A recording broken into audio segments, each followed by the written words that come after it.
summarize those pages in 2 lines. Yeah, on budget, I mean, it's either on budget. I don't know how they're going to Oh, control treat their it. time. Okay. Yeah, because we're many, it's NPA, the department. With 3, yeah. I suppose. I'm not the minister. Yeah. Actually, on the finances budget, the only point, that's why I made it in red, is the budget cut. I wanted to make the point that we've been cut and proclamations are coming in. So, on the budget. So, it's the emphasis is on cuts. Yeah, that's right. And debtors. That's correct. That's Okay, number 1, are we fine? Yeah. That's the Going concern? okay. Going concern? Going concern. Cuts are a problem. Yeah, And debtors. that's correct. Because I think the way they've given us the time. Yeah, that's the message actually. So we can summarize those slides in Slide where? the budget. You've got slide 87 up to 107. Yeah, that is the historic information. That's the, yes. Yeah, the budget is a bit Oh, earlier. this is in the Annual report, correct? So remember this all. I mean, we really take a guidance from them on how we present. This thing requires only us in the meeting. Correct. Yeah. Yeah. And then earlier in the presentation is the budget. You have to come closer. Yes, No? okay, hold it here. Yeah. Because we always do, we want everyone to have a say. You know? We want everyone to have a say. Okay, you say the budget is in here. Yeah. Okay. And then to continue with the slide which earlier. Yeah. So, There you go. so, That's correct. yeah. These are your slides. Yeah, the main thing is here the cuts. Yeah. Okay. So you're pointing. Yeah. You're pointing in the right direction. Again, human capital. I'm okay? Business coming in. Yeah. Resources back. Yes. You know? Strategy, governance, refine, governance framework being implemented. No red flags for now. Strategy, you know what to say. Performance info. Performance info, like as I say, really, I mean, this thing requires only us in the meeting, you know? But now we have justice, us and NPA. In the same meeting? From 10 o'clock? Sure. I thought they were there all. 10 o'clock. It's not all over. 1 minute. Hey?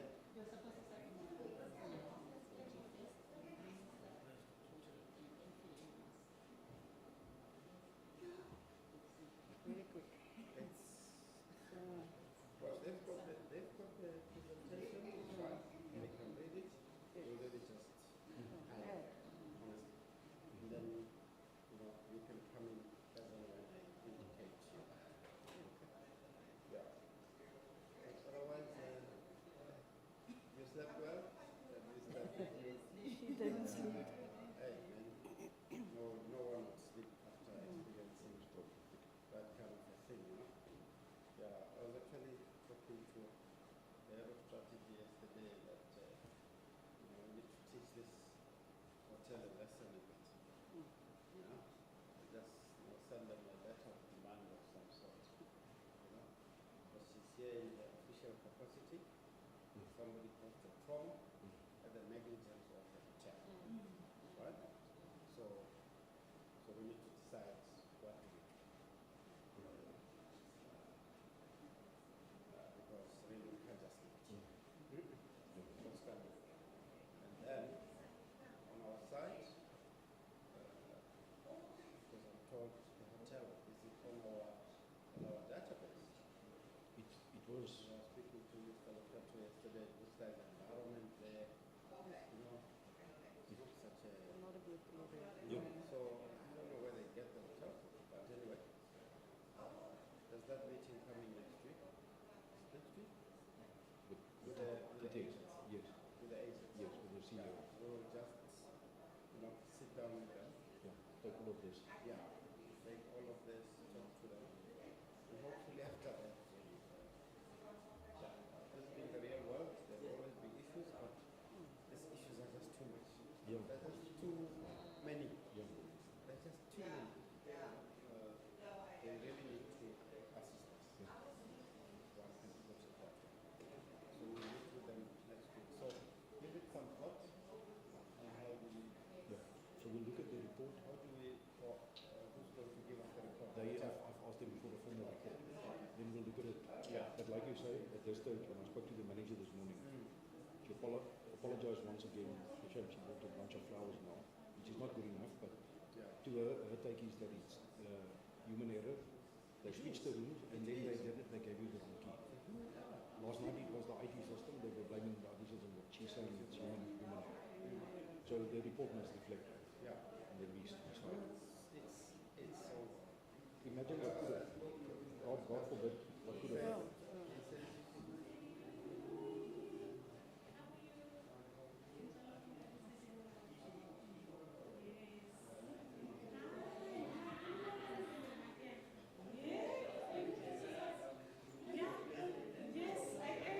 Morning. Feeling yourself? Good to see you again.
Okay. Nee, kan je. Hij is zo'n senior manager agent. Dus ja, hoe die relationship met die fucking ungequalified te krijgen. Ja, senior manager. Dus. Ja, nou weet ik wie hij Ja. is. Ja.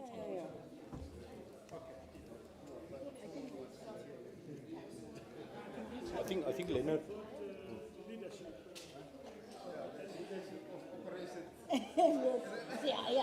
Ja.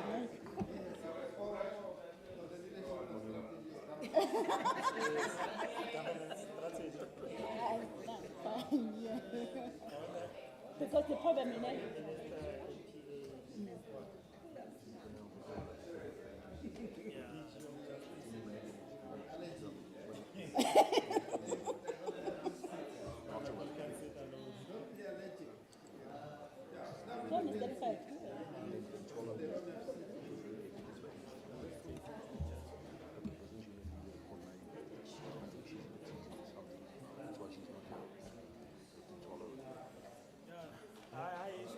It's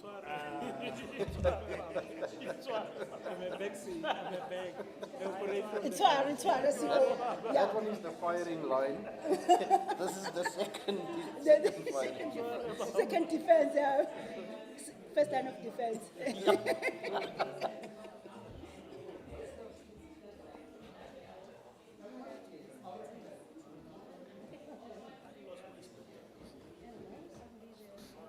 This what previous one?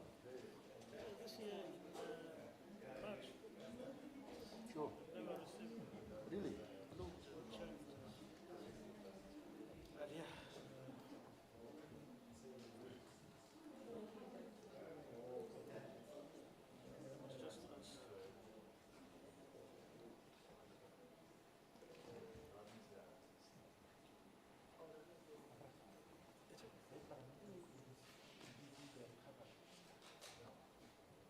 Yes, TNG is doing what is in the annual report, and we are finalizing the outstanding matters and the reason. So we should by today. Yeah. Sheet to provide. But it's before for close of business. I think after this we can just combine the. Yeah, but I think the response is when for tomorrow.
They didn't send it to us, but they've got 115 pages. But that SAU is not your way.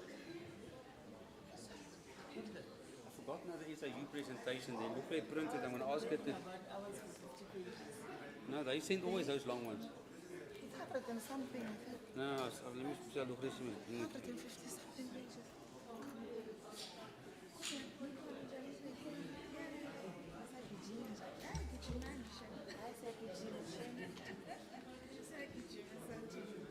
So, team.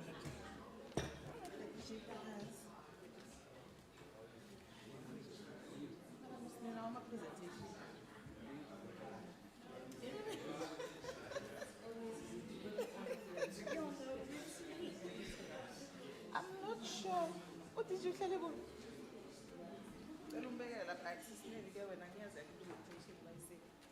Because I made 5. But now because I was running, I just grabbed the ones. But what I would do,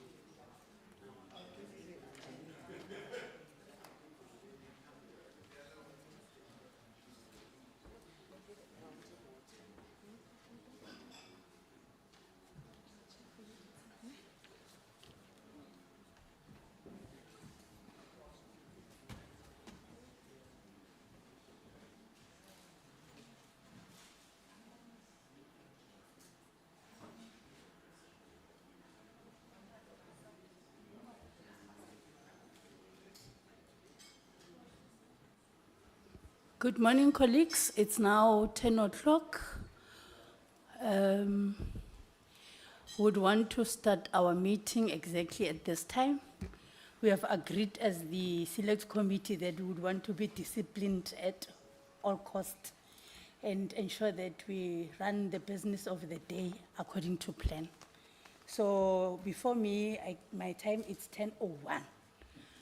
And I can see our team from the side of the select committee of the NCOP.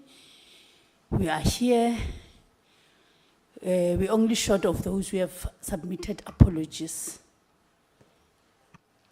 I want to welcome you in this meeting, as this is our first meeting with the department. We acknowledge the presence of the Deputy Minister.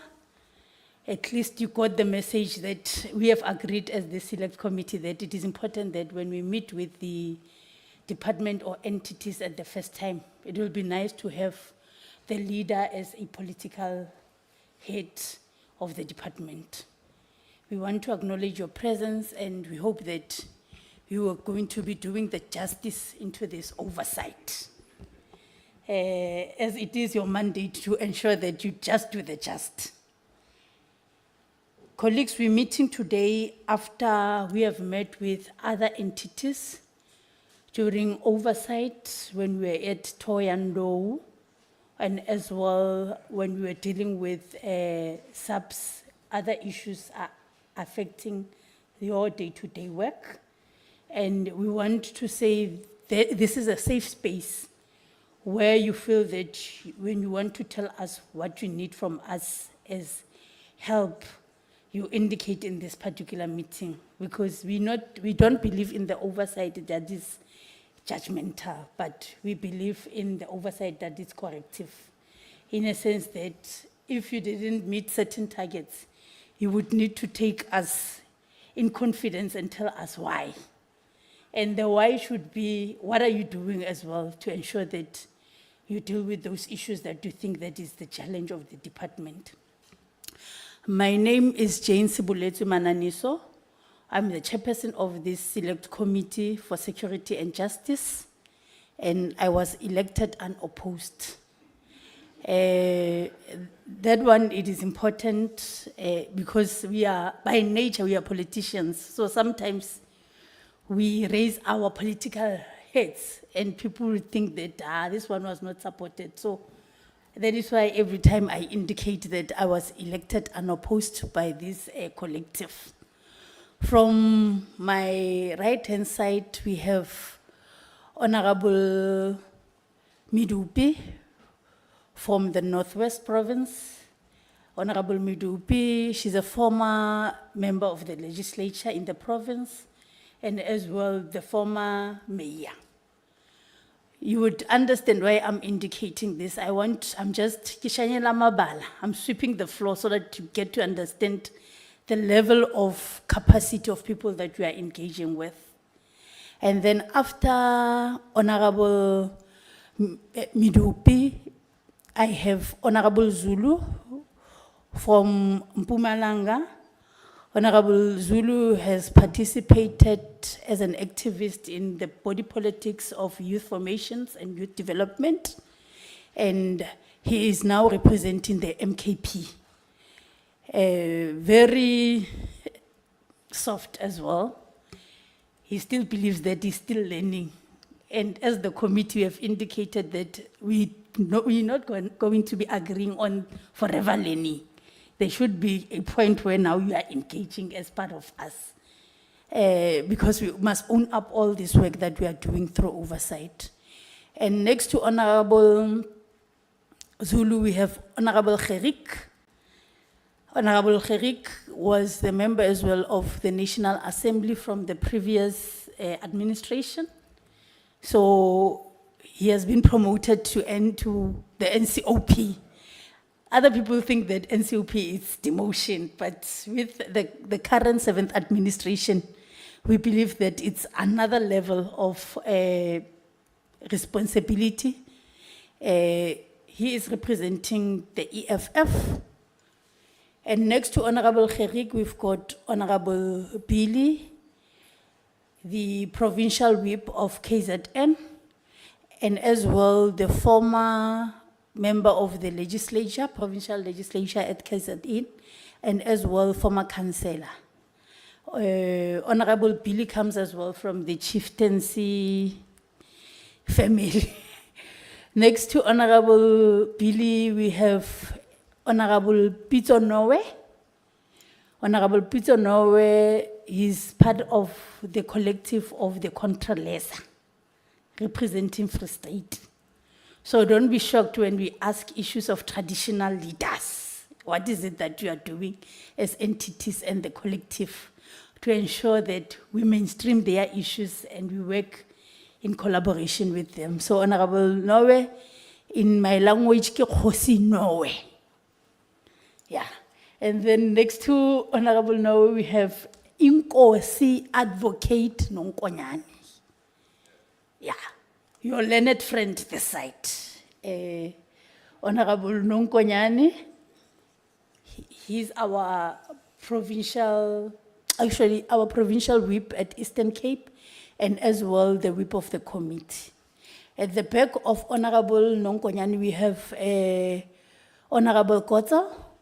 Honorable Kotza is representing the DA, and as well Honorable Kotza, he's a lawyer, so your learned friend again on the other side, he's with us. Next to Honorable Kotza, we have Honorable Mukaye from the big province, Northern Cape, former provincial legislature as well, member, very interested on issues of the masses, civic education, their involvement in terms of public participation. He is the chair of the petition and undertakings. So that's where the ball stops in terms of what you commit, DM, in these meetings. And when your commitments are not finding expression or people cannot see them, that's where the ball comes to say petition. The DM or minister could have said 1, 2, 3. How far are they? So that's Honorable Mukaye. Members of this select committee, they are part as well of petitions and undertakings in the NCOP. Then there by the door we have Lulekwa. Luleka is our, actually she is my PA, responsible for ensuring that administrative issues have been dealt with, working together with Geshwan. Geshwan, he's our secretary of the select committee. And then next to Luleka, we have Patricia. Patricia is our researcher in this select committee. She makes sure that we are relevant and we have relevant documents or tools to use when we do our oversight. Just next to me, we have Dr. Anthea. The doctor she's in charge of content of this select committee. So we are this team on this side of the room who we are in charge of ensuring that we do our robust oversight. We would get to this side after my opening remarks. I want to declare this meeting officially opened. And we want to welcome you, colleagues, on my left. Chair, I think you forgot to introduce the secretary to the committee. Thank you. I did after introducing Luleka. Maybe Honorable Zulu want a special introduction. Next to me, I have Honorable Gershwin. It's Gershwin, the secretary of the committee. So all of you, I think you are familiar to the text. Kind regards, Gershwin. That's Gershwin. So she makes sure that when we come here, correspondence in and out and the content from our side to yourself, it's received. As I said, I declare this meeting officially opened, and I want to welcome you all members. Further congratulating Honorable Zulu. Yesterday, he did his maiden speech in the debate. And I want to congratulate you. You did well in representing your political view. And we hope that this learning now, it's getting to be, shaft. Now you are within. And as well, yesterday, one has witnessed, because of I was in the meeting virtually, all our members raised prominent and relevant issues, Honorable Gerik, with regards to the Select and Security Committee. This is one of the committee that we believe it's very critical. And if there's instability, everybody catches a flu. There's so many things that are happening that when they are happening, the first committee that would be looked at is our committee DM. So hence we need not to drag our feet in terms of responding to our issues. The president has requested that as in this 7th administration, all of us, we must be activists and be responsive to the issues.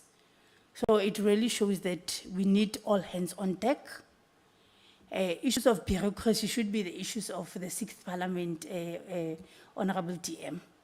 Because with us here as the Select Committee, we got a legacy report of which we are working from it. We are a committee that believes that everything that we come up with, it's not new. We are starting where others could have left. And starting from where others could have left, our program of action, it should be on the agendas that we agree on with regards to resolution and recommendations of the meeting. So when we engage here, feel free to indicate to us what is it that you need as help from members of parliament, so that as we lobby and advocate, we have at least umpako from yourself as the department and entity.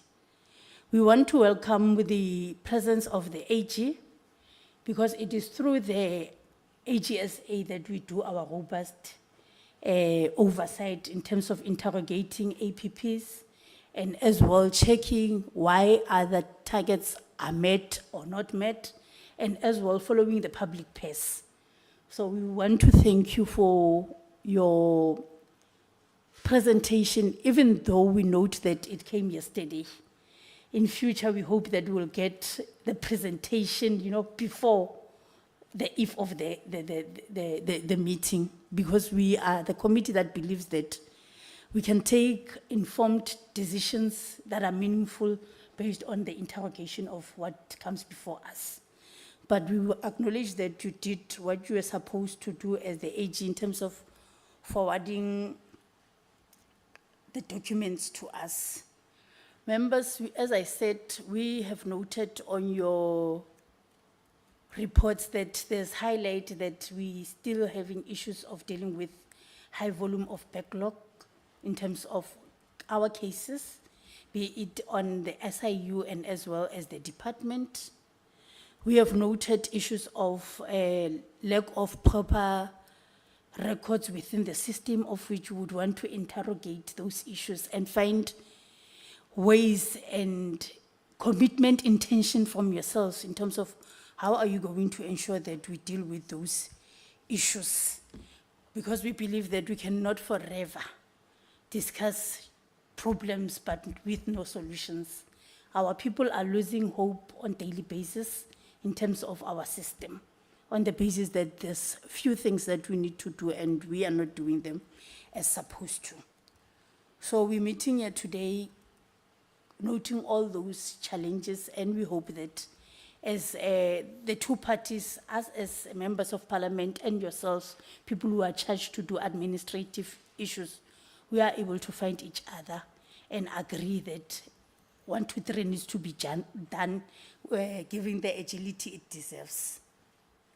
Honorable members, with these few words, I officially want to open this meeting and as well hand over to the DM to lead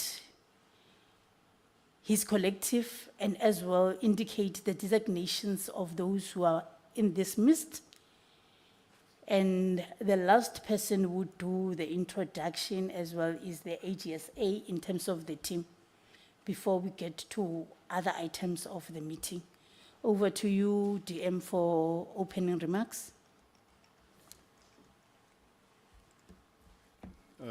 Chairperson, thank you very, very much for the warm welcome, and our greetings to all members of the Select Committee, the officials of Parliament, and also the officials of the Department of Justice and Constitutional Development, led by the Director General, Dr.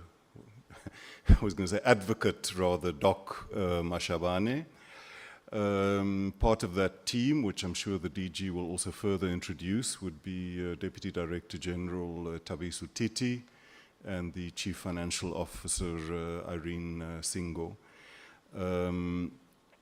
I think it would, I acknowledge, I'm not going to introduce him, I think he will introduce himself, but I acknowledge Advocate Andy Motibe, the head of the Special Investigating Unit. And as you've indicated, the very dynamic team from the Auditor General South Africa will also introduce themselves. We don't want to transgress the independence of our Chapter 9 institutions.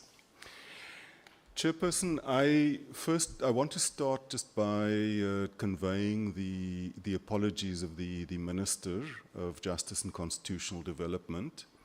As you might know, Cabinet is sitting this morning, and therefore she's unable to attend this meeting.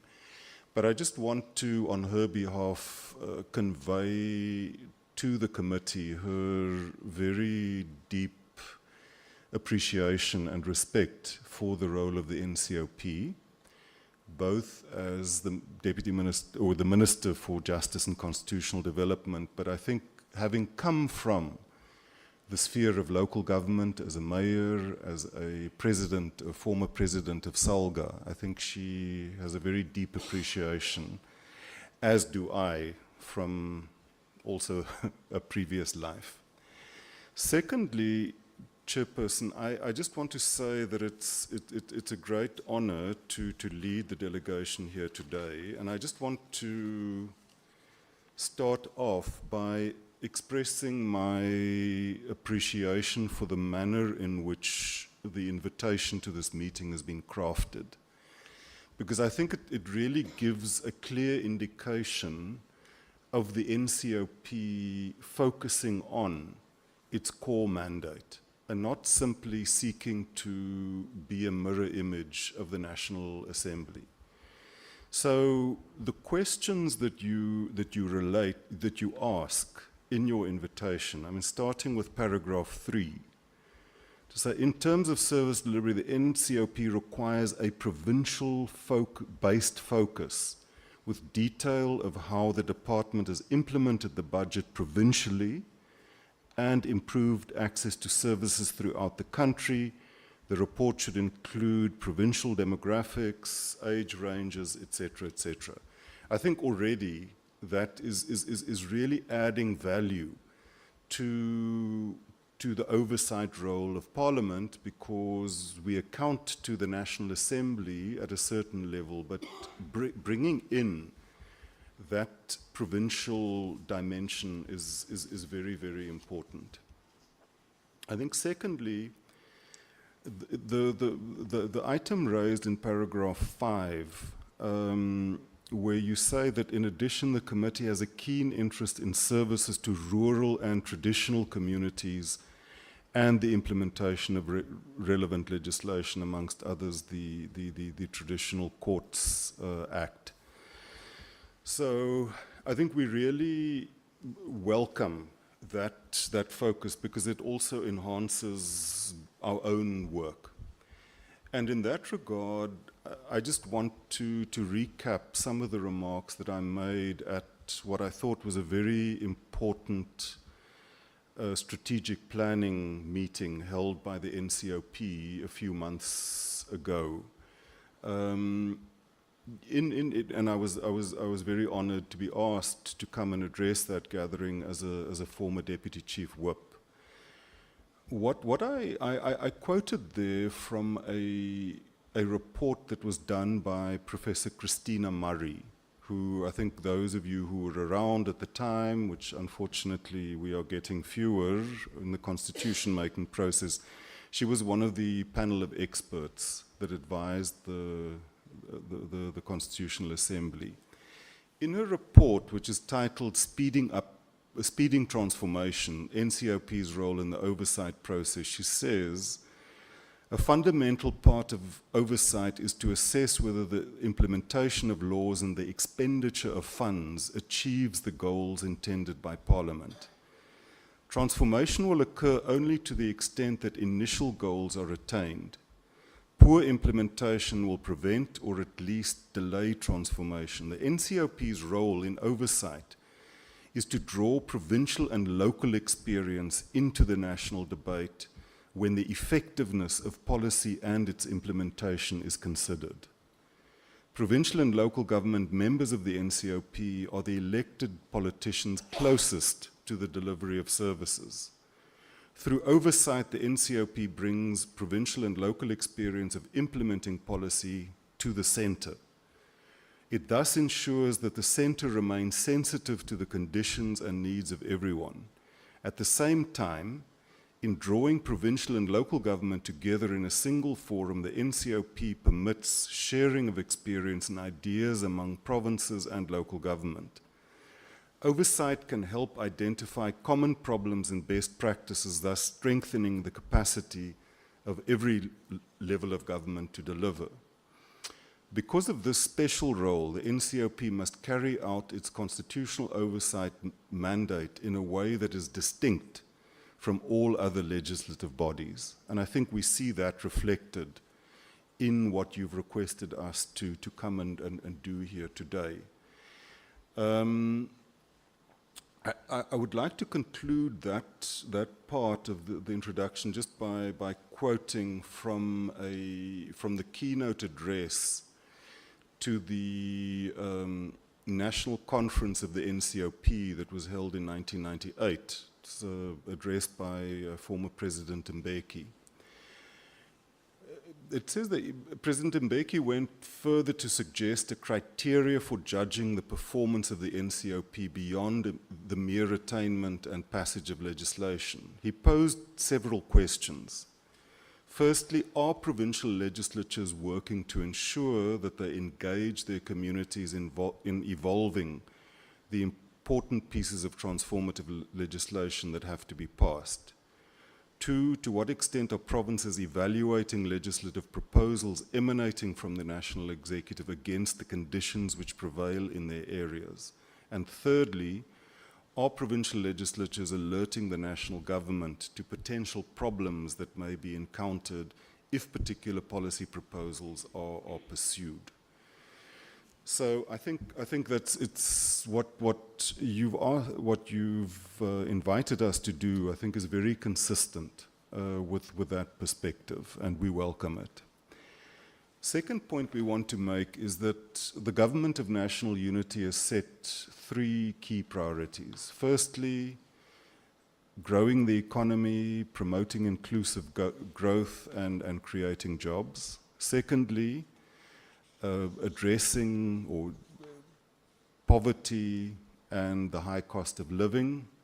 And thirdly, building a capable, ethical, developmental state. What the DG and the team will outline in the presentation would be really 11 key strategic areas. The first would be to continue with the modernization of our justice services.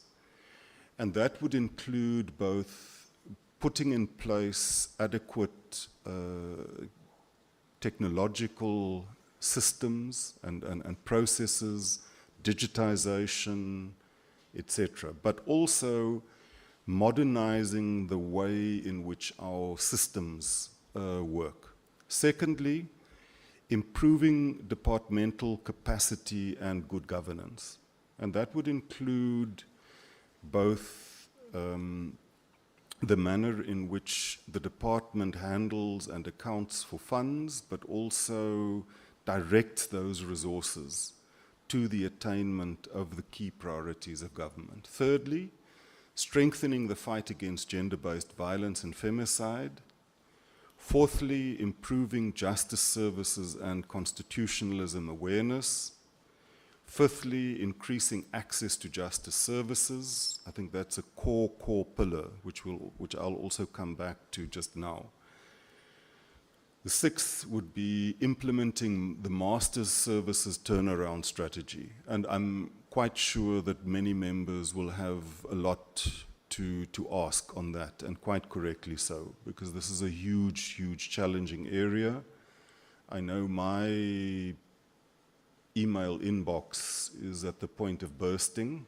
I'm sure yours is as well. So I will be listening equally attentively when the DG addresses. The sixth area is to replace and review colonial apartheid legislation, or era legislation, and justice and related legislation. I'll also say a little bit more about that just now. Transforming state legal services, transforming the legal profession, advancing constitutionalism, human rights, and the rule of law, and reducing crime and corruption through effective prosecution. Now, I think I just want to highlight about 4 key issues, which I think emanate from the presentation. The first for me would be the issue of intergovernmental relations and cooperation. And in particular, the bringing together of national, provincial, local government, and also the very important role played by traditional leaders. And I think that's important because I know from my previous life at COGTA that we would often say that everything that happens in our country happens within a municipality, be it a military base or a factory or a ESCOM power plant, or particularly in this case, a court, a police station, a home affairs office. Those institutions are impacted and affected by local government and local government conditions, but they also in turn have an impact on local government. So there's that reciprocal relationship. If local government is not able to do adequate urban planning to create safe and conducive spaces, if there's not adequate street lighting, if local government allows buildings to be hijacked, if local government is not capable of enforcing bylaws, of controlling the sale of alcohol, of dealing with spaza shops that are selling poisoned food. If we're not able to adequately control, as I've said, the distribution and sale of alcohol, those things are going to have a major impact on crime. And in particular, things like gender-based violence and femicide. Equally, if a local government is not able to provide the infrastructure and the services to our courts, we're going to end up with situations like we recently found in Pietermaritzburg, where a whole court comes to a standstill because there's no water or electricity. So I think there, the NCOP has a very important role to play.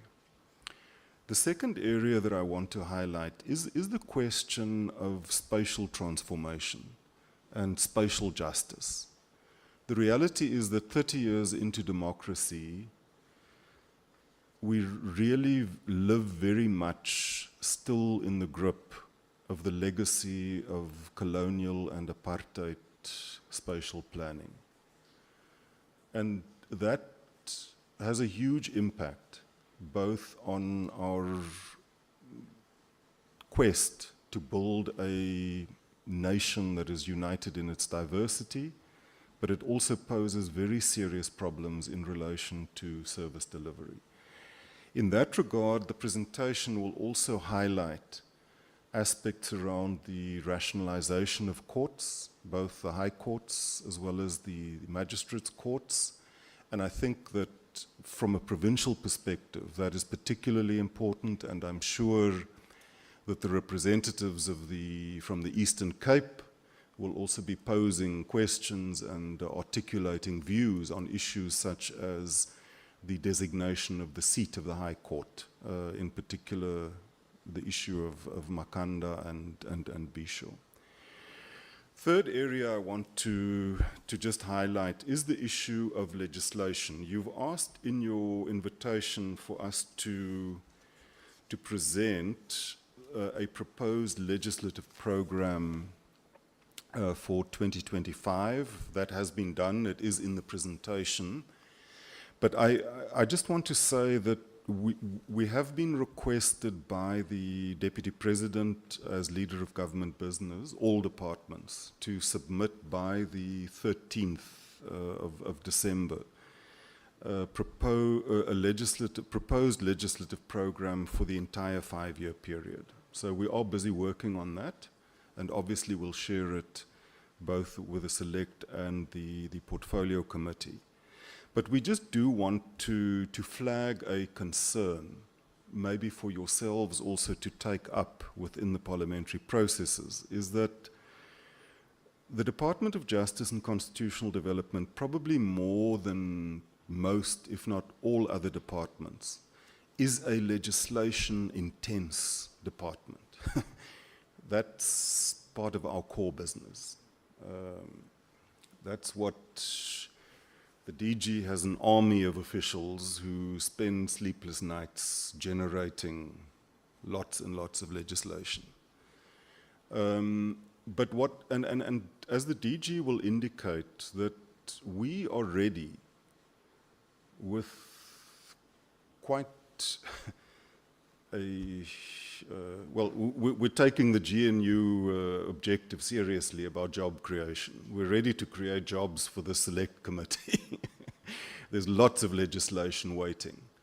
But often what then happens at the level of the Leader of Government Business, and we're not blaming the Leader of Government Business, but then quotas get set for departments to say each department can have up to 3 bills. Now, our appeal would be to yourselves, I mean, even though it's going to cost you your own sleepless nights, but please raise that issue within the parliamentary things, because it's creating a huge backlog of very necessary legislation that needs to be processed by Parliament. We're ready to promote that legislation, and we're asking Parliament to please be receptive to that. The fourth issue I want to touch upon briefly is the question of infrastructure. And I think that also ties with the earlier points that we made about the role of local government and the issues of spatial transformation. We're sitting with a really serious challenge in that, and again, this is not a blame game, we're just stating realities. Both in terms of our physical infrastructure as well as our information communication technology infrastructure. The department is, by law, dependent on the Department of Public Works and CETA. Now, we're experiencing huge problems on both those fronts. And the DG will elaborate, but I mean, I think it's a matter of public record that the Magistrates Court in Mamelodi has been dragging on for the better part of a decade. There are serious challenges with the reconstruction of the Pretoria Magistrates Court that burnt down. There have been challenges in Galeshewe in the Northern Cape. And then, I think most recently, the High Court in Mpumalanga. And the DG and team will speak about all of those things, and I'm sure that you as members will also be raising quite a number of issues. We are engaging with the Department of Public Works. We have secured the right to do what's called small maintenance projects of up to $1 million, and the DG and team will report on that. We're also proposing that consideration be given to raising that amount. Because really, very often, just basic things like fixing the electricity wiring or whatever in a court, painting a roof, fixing a leak. So those things can take months and months. The fifth and last issue that I want to raise is around the budget. We have also requested the DG and the Chief Financial Officer to elaborate on the slides in the presentation that give a provincial breakdown. I also engaged in quite a bit of detail with the DG and team to say, please unpack for us that allocation of resources to different provinces, because you would see in the presentation that provinces like Gauteng, KZN, Eastern Cape get the bigger share of the budget. Obviously, those are the more populous provinces. But there are other provinces, like the Northern Cape, for example, that have their own dynamics. The population might be small, but the distances are vast, which come with their own challenges. So we've asked them to just unpack and speak that, and I'm sure that members will also raise some of those matters. So, Chairperson, that is by way of introduction. Just also, I've been remiss, but knowingly remiss. Let me also not introduce, but acknowledge Advocate Rodney de Kock, who's heading the National Prosecution Services, and Advocate Anton du Plessis, who's responsible for strategy and compliance. But I'm sure as a independent institution, they'll also introduce themselves, but I acknowledge them. And Chairperson, thank you again for the invitation, and really we just can't stop commending you for following this, I think, very useful and progressive approach. Thank you.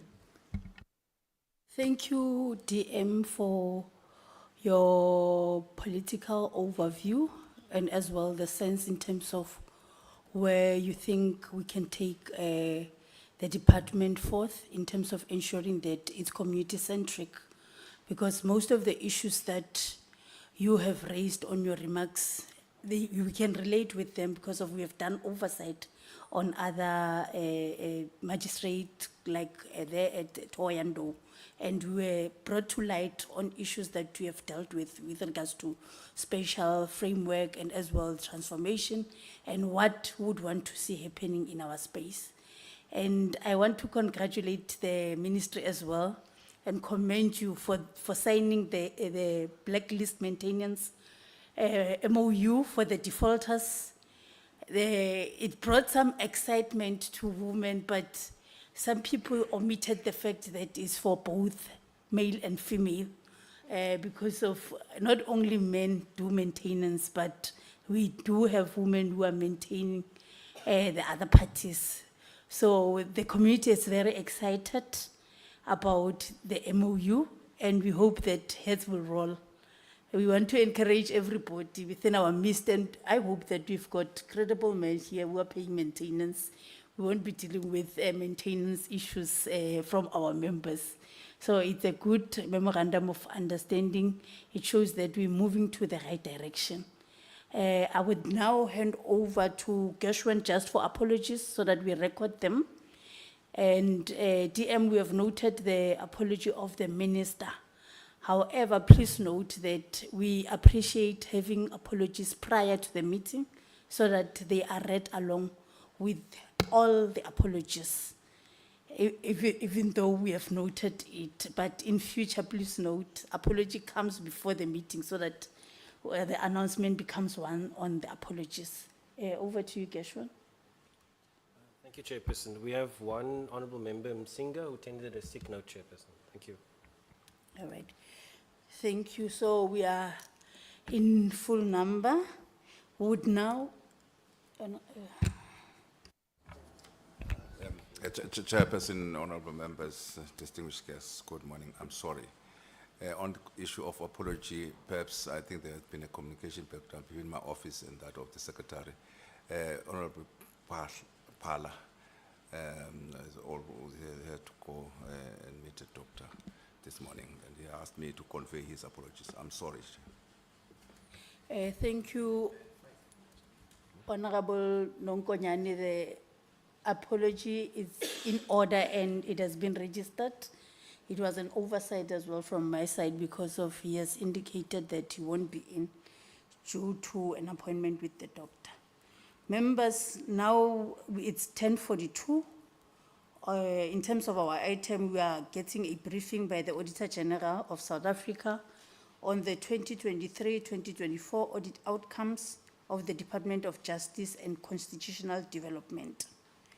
And as well, with regards to this matter, we know that all these entities, they get budget from one vote. So it will be important that as you do your presentation, you highlight matters of importance, as I indicated before that we got this presentation. And you only have 15 minutes to go through it. So I don't think that you would go page by page, word by word, but raise issues that you know that they empower us to do our robust oversight. Over to you, Member Tintswalo. Thank you, Honourable Chairperson.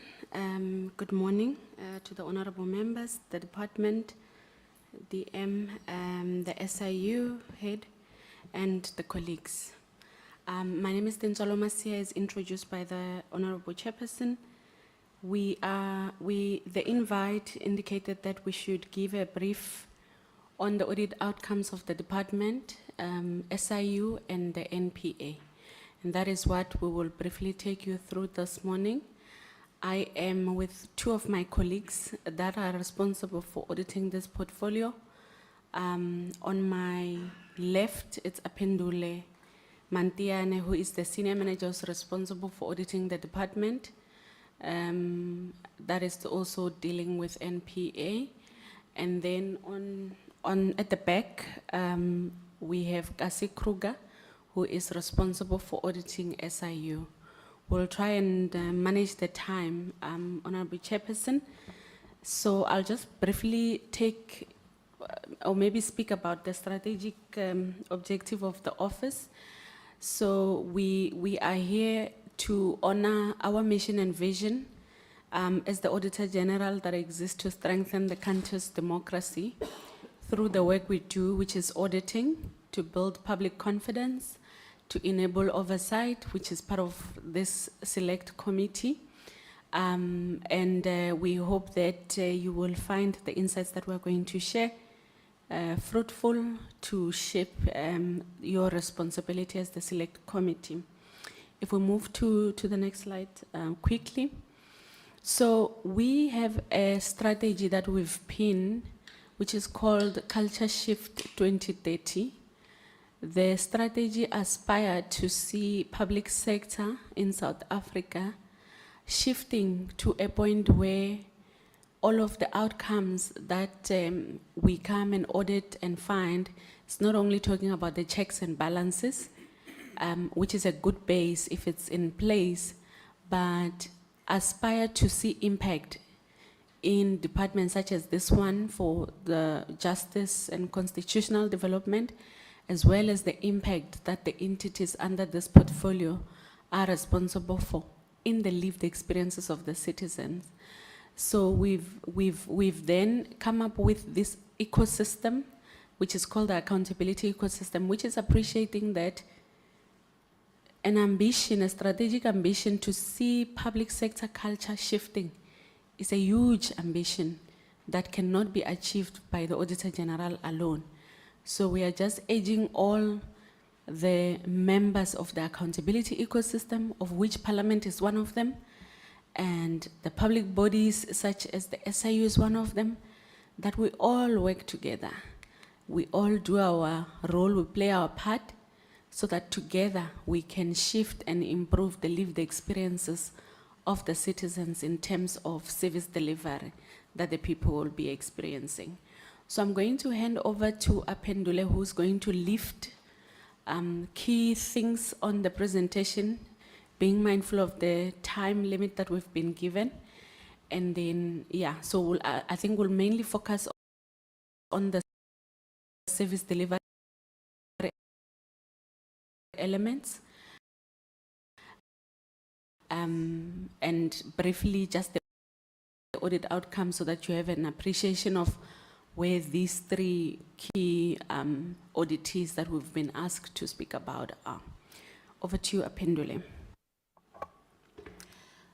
Thank you, Honorable Chair. Good morning, Honorable Members, Deputy Minister, the colleagues. I'm going to take this slide as having been read. It's just simply demonstrating the different kind of opinions that we express during an audit process, so that when we unpack the details in terms of the audit outcomes of the department, SU and NPA, then there would have been context in terms of what they mean.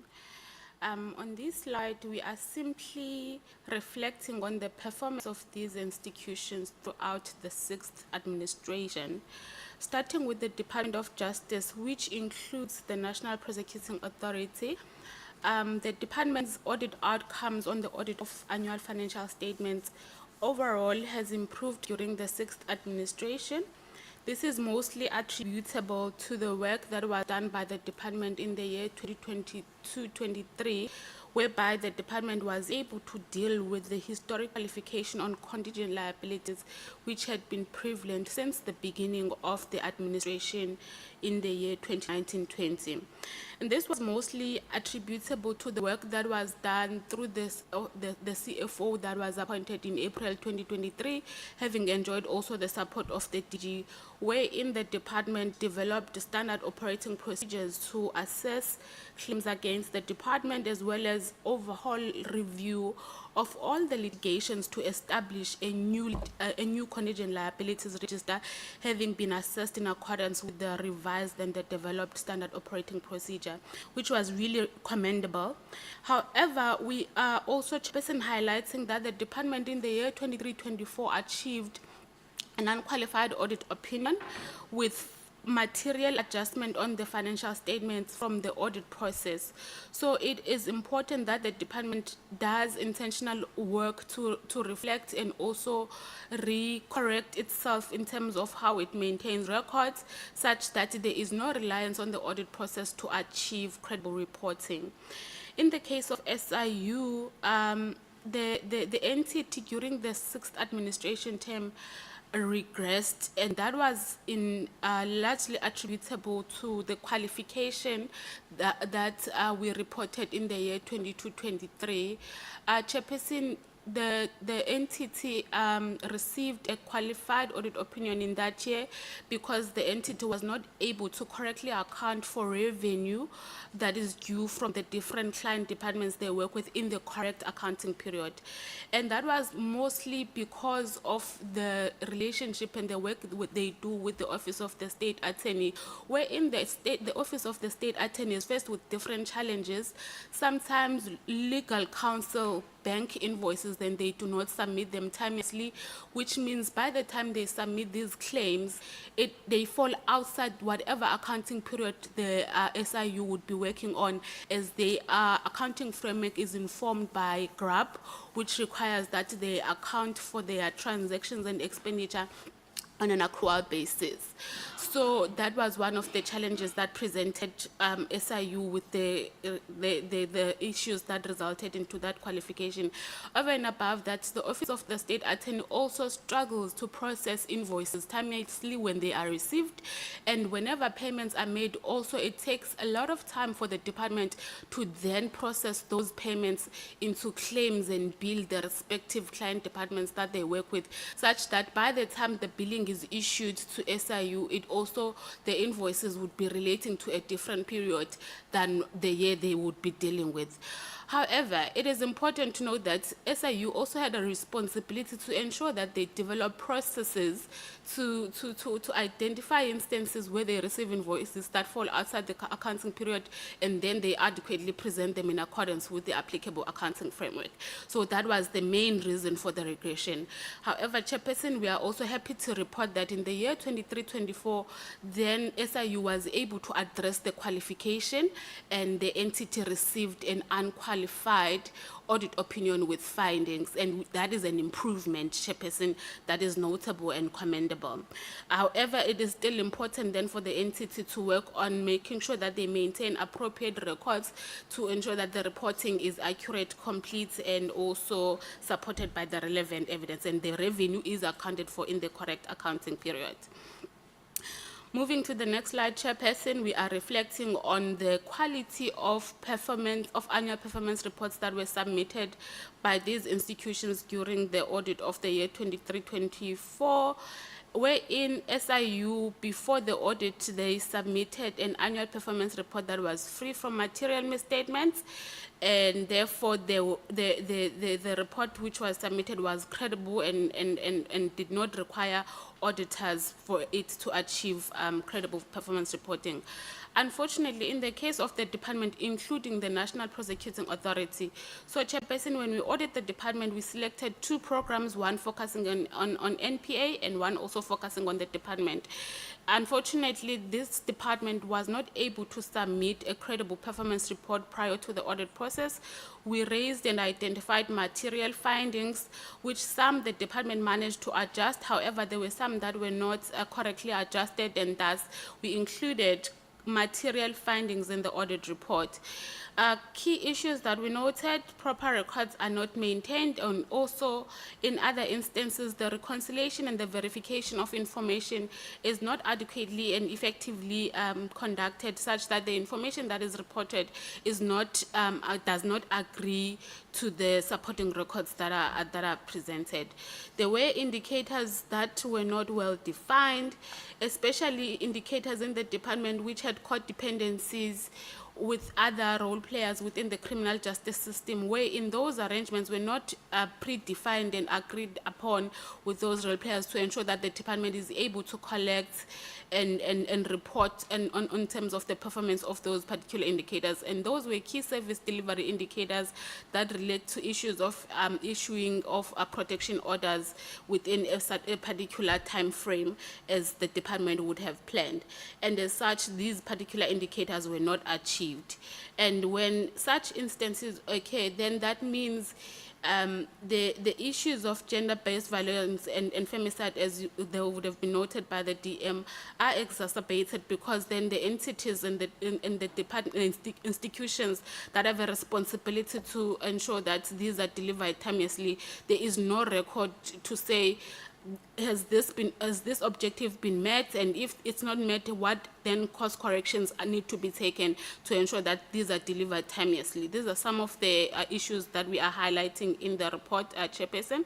So in terms of root causes, Chairperson, we are noting that the department has not been able to produce a credible performance report over the administration term, which is really an area that needs urgent attention, as some of the information comes from the regions, and unfortunately the verifications do not take place as much as it is required to ensure that there's credible reporting.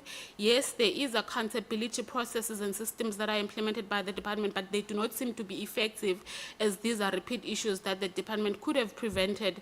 However, the officials that have the responsibility to ensure that this is done are not taking the accountability as seriously as they should. So it is an area that needs attention. And lastly, Chairperson, I think I want to uplift that the department's performance information is largely maintained through manual processes because there are no systems in place. And considering the volume of the transactions that are processed on a daily basis in the department, it makes it a very difficult exercise to then ensure that all the transactions have passed through the checks to ensure that the information that's being presented is accurate, complete, and valid. So it is important that that is an area that needs attention, as well as where there are systems. We noted that there was relatively not sufficient hardware for officials for them to be able to do their job, and also there were instances where the configuration of the systems needed attention as well as support services. Moving to the next slide, Chairperson, this slide is simply highlighting some of the key service delivery indicators that were included in the MTSF to be implemented by the department, NPA, as well as SIU. We are reflecting that the indicator around the value of recoveries unfortunately was not met by the department. The department managed to achieve 71% of the set target, and really the impact is that this is an indicator that's in place to ensure that proceeds of crime are removed from the perpetrators, and when such indicator is not achieved, then it undermines the strategy to say crime does not pay, and also takes away from the funds that would have adequately been made available to reinvest in the objectives of the criminal justice system. However, some of the indicators, such as the conviction rate in cable theft by NPA, was achieved. Moving to the next slide, Chairperson, on this slide we are reflecting on some indicators that were not achieved. So overall, when we look at this graphic, it is showing that 81% of the set targets by the department were achieved, and while NPA achieved 80%, so this is more or less aligned in the case of the department and NPA, and SIU achieved 95% of their set targets, with only one indicator that was not achieved. We further unpack the impact of the indicators that are not achieved. I think, Chairperson, you commended the department on the sign-off on the blacklisting for maintenance orders that are not discharged by the responsible parties. In our report, we were highlighting that one of the indicators that was not met by the department is the percentage of maintenance matters finalized within 90 days. And our view of it was that when such an indicator is not met, it means there is a child somewhere that is supposed to receive maintenance for their basic needs to be met, that remains unmet because the department has relatively taken longer to conclude maintenance matters. So it is both exciting and encouraging when we see that the department has now made strides in dealing with some of the issues within the system.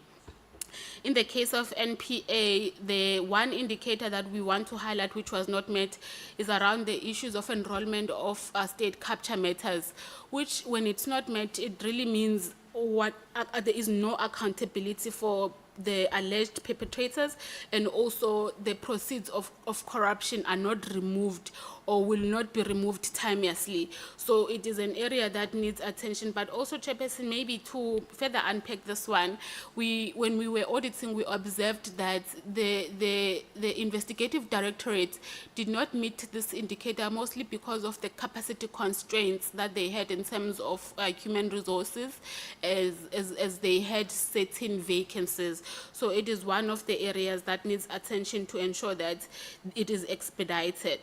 In the case of SIU, the indicator that was not met, it is the number of cases issued in the special tribunal. When we reflected on it, we noted that this was largely due to an issue around procurement, which then resulted into that indicator not being met. And when that indicator is not met, it means then cases are not being finalized timeously, and potential recoveries are actually also not being concluded as quickly as they should. Moving to the next slide, Chairperson, this is a slide reflecting on the integrated justice system. So, Chairperson, it was first established and conceptualized that there is a need to integrate the business processes within the criminal justice system to ensure that they are effective and efficient, and also all the reasons why in some instances justice is delayed are unclogged. However, the implementation of this program was first started maybe around the year 2000 to 2002. And at that time, the project management was the responsibility of SAPS. Around the year 2016, then the Department of Justice took over as the project management office of the integrated justice system. So in the prior year, which is the year that ended 31 March 2023, we were reflecting that there is around 8.2 billion which would have been spent on this program. However, in terms of the return on investment, there were only about 16 projects, which is 26% of the projects that need to be concluded to allow that business processes are integrated and communication flows freely within the criminal justice system. And that really, for us, was worrying to say, is the administration going to be able to achieve its intended objective, which was meant to ensure that there is a fully and digitally connected and exchange of meaningful information within the criminal justice system? And now we come to the year 23-24, wherein we are noting that, yes, there has been some traction and there has been some progress. However, we have not seen a significant improvement, and also that the administration was not able to achieve its intended objective, as there are still a number of projects that are still outstanding. So albeit the 8.7 billion that has been spent, there is no return on investment, as there are some projects that have not been concluded to allow the fully integration and optimal and as well as efficient communication of business processes within the criminal justice system. Chairperson, by that statement, we mean, yes, there are some projects that were completed, there are some that are now integrated, but without all the projects being concluded, there will be no fully and optimal realization of the return on investment on this program. And in our view as the Auditor General, this is one of the programs which would be very critical to ensure that there's readily available information for the oversight role players such as yourselves to understand the performance of the criminal justice system. At this point, Chairperson, there is no one system that you can look at which will tell you a life cycle of a court case from the time when it's reported at SAPS up to the time if the alleged perpetrator was found guilty, that they are rehabilitated and then eventually reintegrated back to society. So it is one of those projects when it's completed, it's going to assist a lot in providing the tools that are going to assist in understanding and having a full comprehension of the performance of the criminal justice system, and allowing the right people and the right players to be able to make meaningful and informed decisions.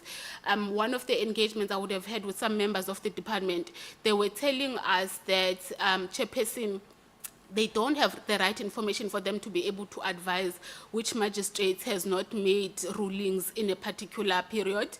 They don't have the right information to tell whether magistrates are overwhelmed by the number of cases vis-a-vis one person, because they also have to sit in court for 4 hours in a day. They also have to go do research and do some administration work in terms of drafting the judgments. Now, without information, it becomes a hurdle for anyone to say what is it that needs to be done. And this is one of the areas that would be addressed when the IJS program is developed and concluded. And that is but one example, because all the role players within the criminal justice system have a responsibility and a number of projects that need to be concluded to allow this program to reach its full potential. Moving to the next slide, Chairperson, this is a trend analysis and backlogs, and I'm not going to unpack it because most of the message that we wanted to share it's in the slide. But Chairperson, it further supports the message that I just shared now on IJS to say, because of the lack of systems in place, we don't really have a full comprehension of how many backlog cases actually exist in the system. I presented this slide, Chairperson, in the portfolio committee, and based on the data that would have been given by the department, which we did not audit, we just simply analyzed the data as it was provided to us. I said there were 37,000 backlog cases. However, there were 37,000 backlog cases. However, when the DGG responsible for court services presented, he then said there were around 100,000 backlog cases, which really shows the disparity and the challenges around data and information. And Chairperson, we further want to highlight that in a country where you have people that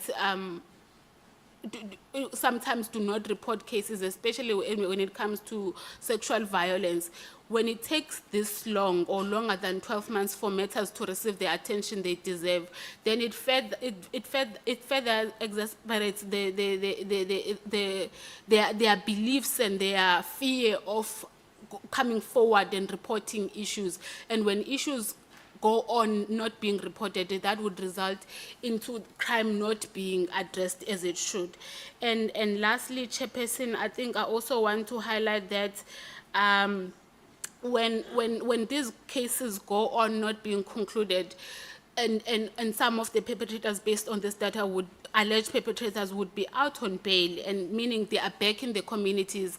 And from the stats, from the media articles and other avenues, it does come out that there's instances where they would go back and commit similar crimes, or they would also take advantage of that opportunity to abuse and victimize the victims as well as threaten the witnesses. So it is important for the justice system to deal with these matters, and the starting point would be to actually make sure that there is data that can then be used to unpack the level at which the strategies need to be developed to deal with those issues.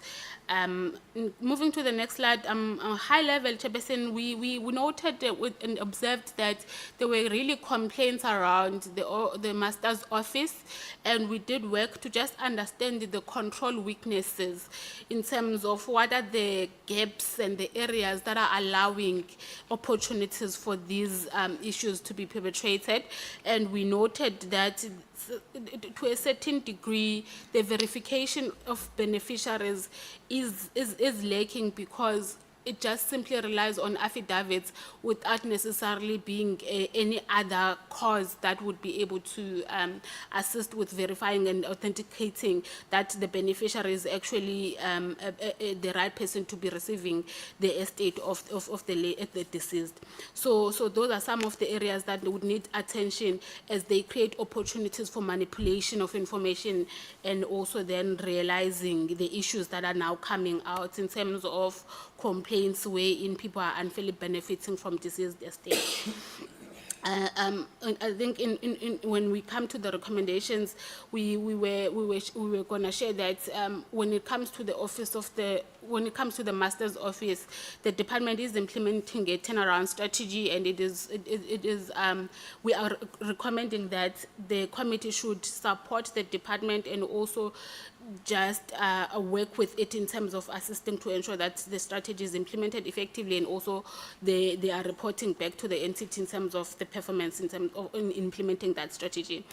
On this slide, Chairperson, overall high level, we are reflecting on the National Prosecuting Authority to say the NPA utilized around 101% of its budget. However, the achievement of targets is sitting at 80%, which shows that there's a lack of alignment between financial spending as well as actual performance. And mostly the excess in budget spending was attributable to the salary increases which were approved by National Treasury but were not incorporated as part of the budget. So that's one area that then resulted into that overspending.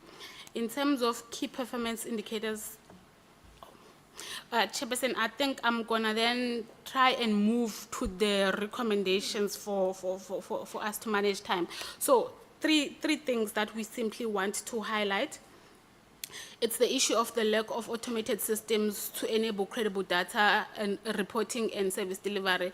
And we are recommending, Chairperson, that the committee should call the department to account on the progress made on the development of systems and to demonstrate whether there has been return on investment on funds spent to date, as well as the committee should call SITA to account, because when we engage and we also review the information in the department, some of the delays in the development of systems is attributable to SITA delays on the procurement processes. And then on the second recommendation, we are recommending, Chairperson, that there is inadequate review and slow response to audit recommendations, and this is largely because some of the issues that we normally raise, they are repeat issues. So there is a need for the committee to call the department to account to ensure how it is then addressing and preventing these reoccurrences from occurring again. Then lastly, on the matter of service delivery, we are recommending that the committee should monitor and support the development of standardized case backlog indicators tailored for each auditee within the criminal justice system, as well as support the implementation of this turnaround strategy within the Master's Office. Thank you, Chairperson. So that sums our presentation, Chairperson. We ran out of time, but I think we have been able to elevate the key issues, especially on the service delivery, that we wanted to share with the committee. Thank you. Thank you, Member Dinswalo and the collective. And I think one would want to commend the fact that when we deal with entities, you bring people who are dealing with the department. So we can't be told that we will go and check the information. Right? So we have everybody that we actually need here.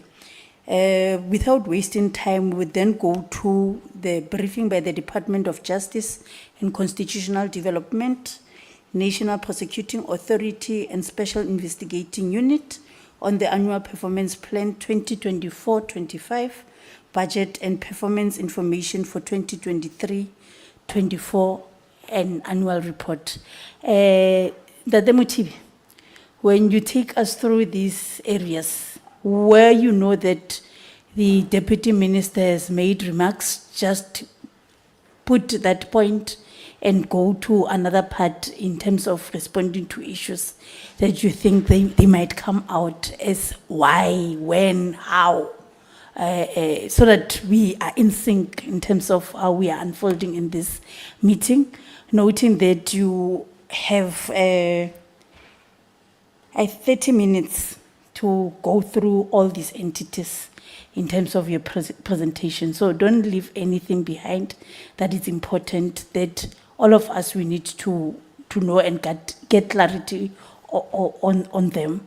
And it will be important as well that when you speak on issues, more especially on provincial matters, you bring to light on what is it that you would want us to do as members of this parliament. Because we are making a point every day in the NCOP that our work must find expression, even if when we do statements or when we debate, so that we are able to take and follow up the undertakings of the ministers or deputy ministers. Over to you.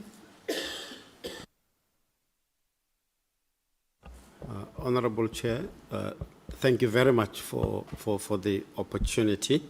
In terms of sequence, I would have thought that the department under the Director General would be appropriate to present first, and that's the sequence the Honorable Chair indicated, just for him to really show the overall picture, and then we will come in after him, if that's It's in order, it's in if order. that's acceptable. Over to you. Thank you. Thank you very much, Chair, and good morning to you and the honorable members of the Select Committee. We thank you very much for this opportunity. Maybe before I proceed, can I understand the department has 30 minutes to give an overview, or that 30 minutes we must share it, all of us, with the SIU and the program, which is the NPA? You have 1 hour because of we are supposed to be 10:30 up until 11:30 for discussion. So use your 30 minutes perhaps in terms of highlighting those that you would bring of entities, and then you would give some to entities to emphasize on. Oh, okay. No, Chair, thank you very much. I think that's generous. We'll try to, maybe out of 1 hour, that 1 hour we use just 3/4 of it, so that we can still meet the 1 o'clock target. We thank you very much, Chair and honorable members, for this opportunity. Just out of the highlights that the DM has given, we will try to go to specific areas. But what I will do before I give my colleague, the Deputy Director General for Institutional Development, to present in greater details, I would like just to flag some issues that obviously will come, and maybe in a form of just filling up to the issues that the Auditor General will have raised. One critical one being the records management, which is what Auditor General has picked up, and indeed we want to confirm that is a challenge. But it's not a challenge out of our own making. It is the dependency on the State Information Technology Agency, which was created by the State Information Technology Act of 1998, and it's called SITA, which requires that for modernization, we have to depend on them. So the delays that we have, so we can't even create an electronic records management system because of that dependence. We have flagged it everywhere. I just got a report, the Auditor General has raised it with the Minister of Finance, so we hope that we're gonna get some traction.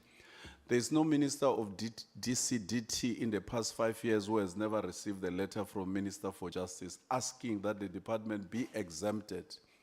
And that includes the integrated justice system as well. And there's never been a positive response to that. So that's one issue that I think is a big dependency for us. The Auditor General have raised that one area that we didn't achieve is in the area of child maintenance. The work has been done, but as the Auditor General was indicating, the collation from all the 700 and something or so centers where we do service delivery manually is a problem. And at the end, it reflects a non-performance, when in fact technology could have assisted us in terms of the collation of the information. So I don't want to labor much the point that that's a challenge across the board in relation to the areas of service delivery, whether for the strengthening of the criminal justice system, for which the IJS was intended. Projects are delayed, as the Deputy Minister has already made a call that maybe your intervention to engage as well with the committees that deal with SITA will assist a great deal. And of course, the state of what you will have seen as you do oversight our facilities, whether the master's offices or the courts of justice all over the country, the issue of maintenance of facilities, it's a dependency as well, which is mainly Department of Public Works and Infrastructure. And that's an issue as well that the National Assembly Portfolio Committee has started engaging on as well, which will be of interest to you as well to assist us, because these are service delivery points across the country. And then thirdly, the issue of human resource and personnel. As you will know, over the past 5 years, we have undergone, serious budget cuts that affect recruitment of necessary skills to assist us in doing the work.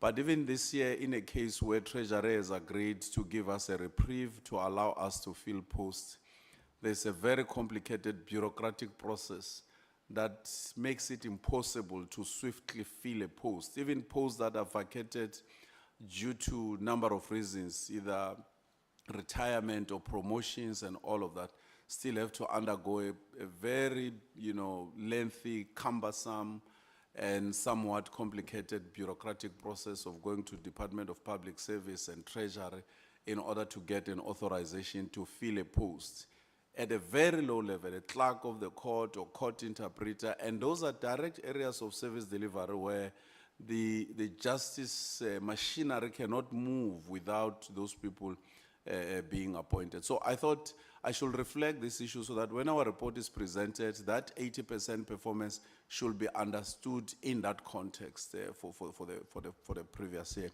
But even going forward, those areas remain a challenge that even for the life of this committee must be flagged prominently for attention, because those are serious dependencies that without them being addressed, we can have all the grand plans, we can have all the will that and the commitment and the desire to serve, but that will make it impossible for us to achieve our intended goals. I'll ask my colleague, Tabiso, maybe I'll try to assist with management of time.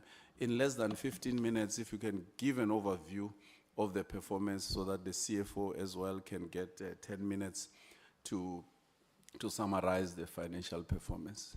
Thank you very much. Tabiso. Thanks, DG.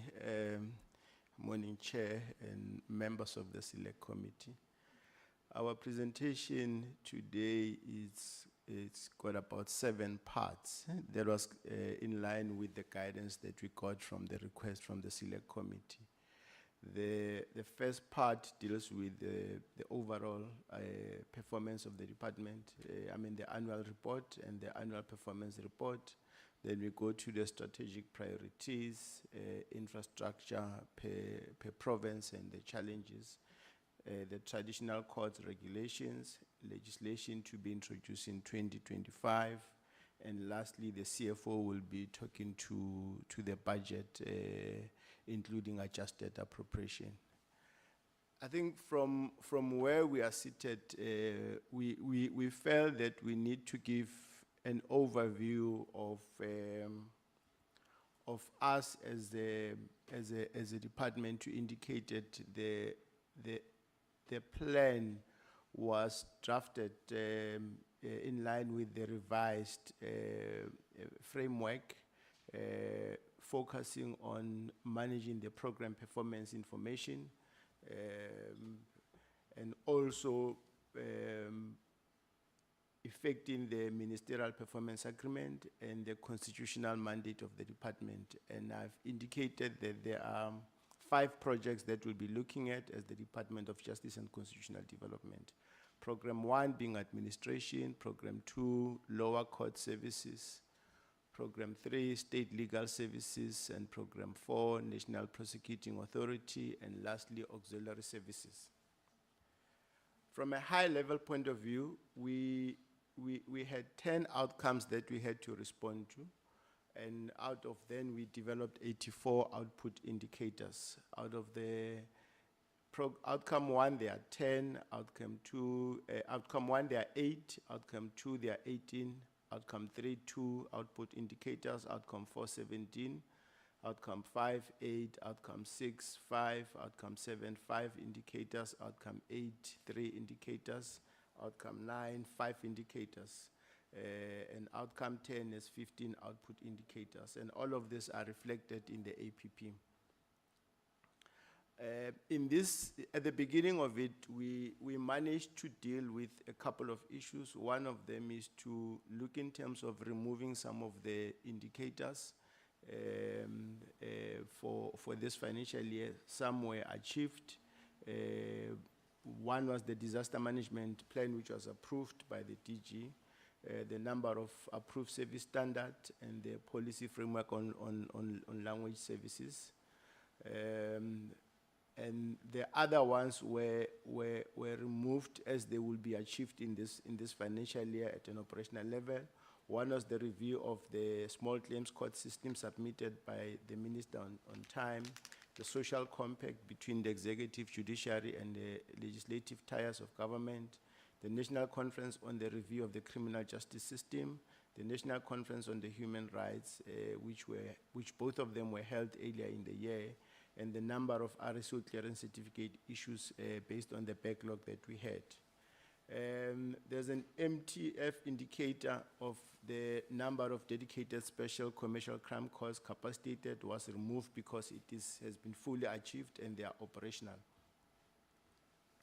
The indicators that we are introducing in this new financial year 2024-25, we're looking at increasing the number of digitalized administrative solutions to enhance our modernization, implementing record digitalization strategy for improving of our record management, the percentage of action plan activities for security strategy implemented, development of an entity oversight framework, increasing the number of public education, percentage on domestic violence, and also including the traditional court assessment report, and the annual report on implementation of the criminal law focusing on sexual offenses and related matters.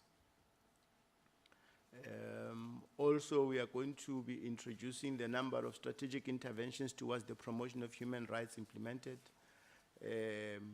rebuilding and funding of the number of community advice office services, community advice offices supported through pledge, the percentage of new deceased estate registered on the newly deceased estate online, the report on the review of the South African Law Reform Commission submitted to the Minister on the approved dates, and the number of strategic engagement to combat racism, racial discrimination, xenophobia, and other related intolerant behaviors.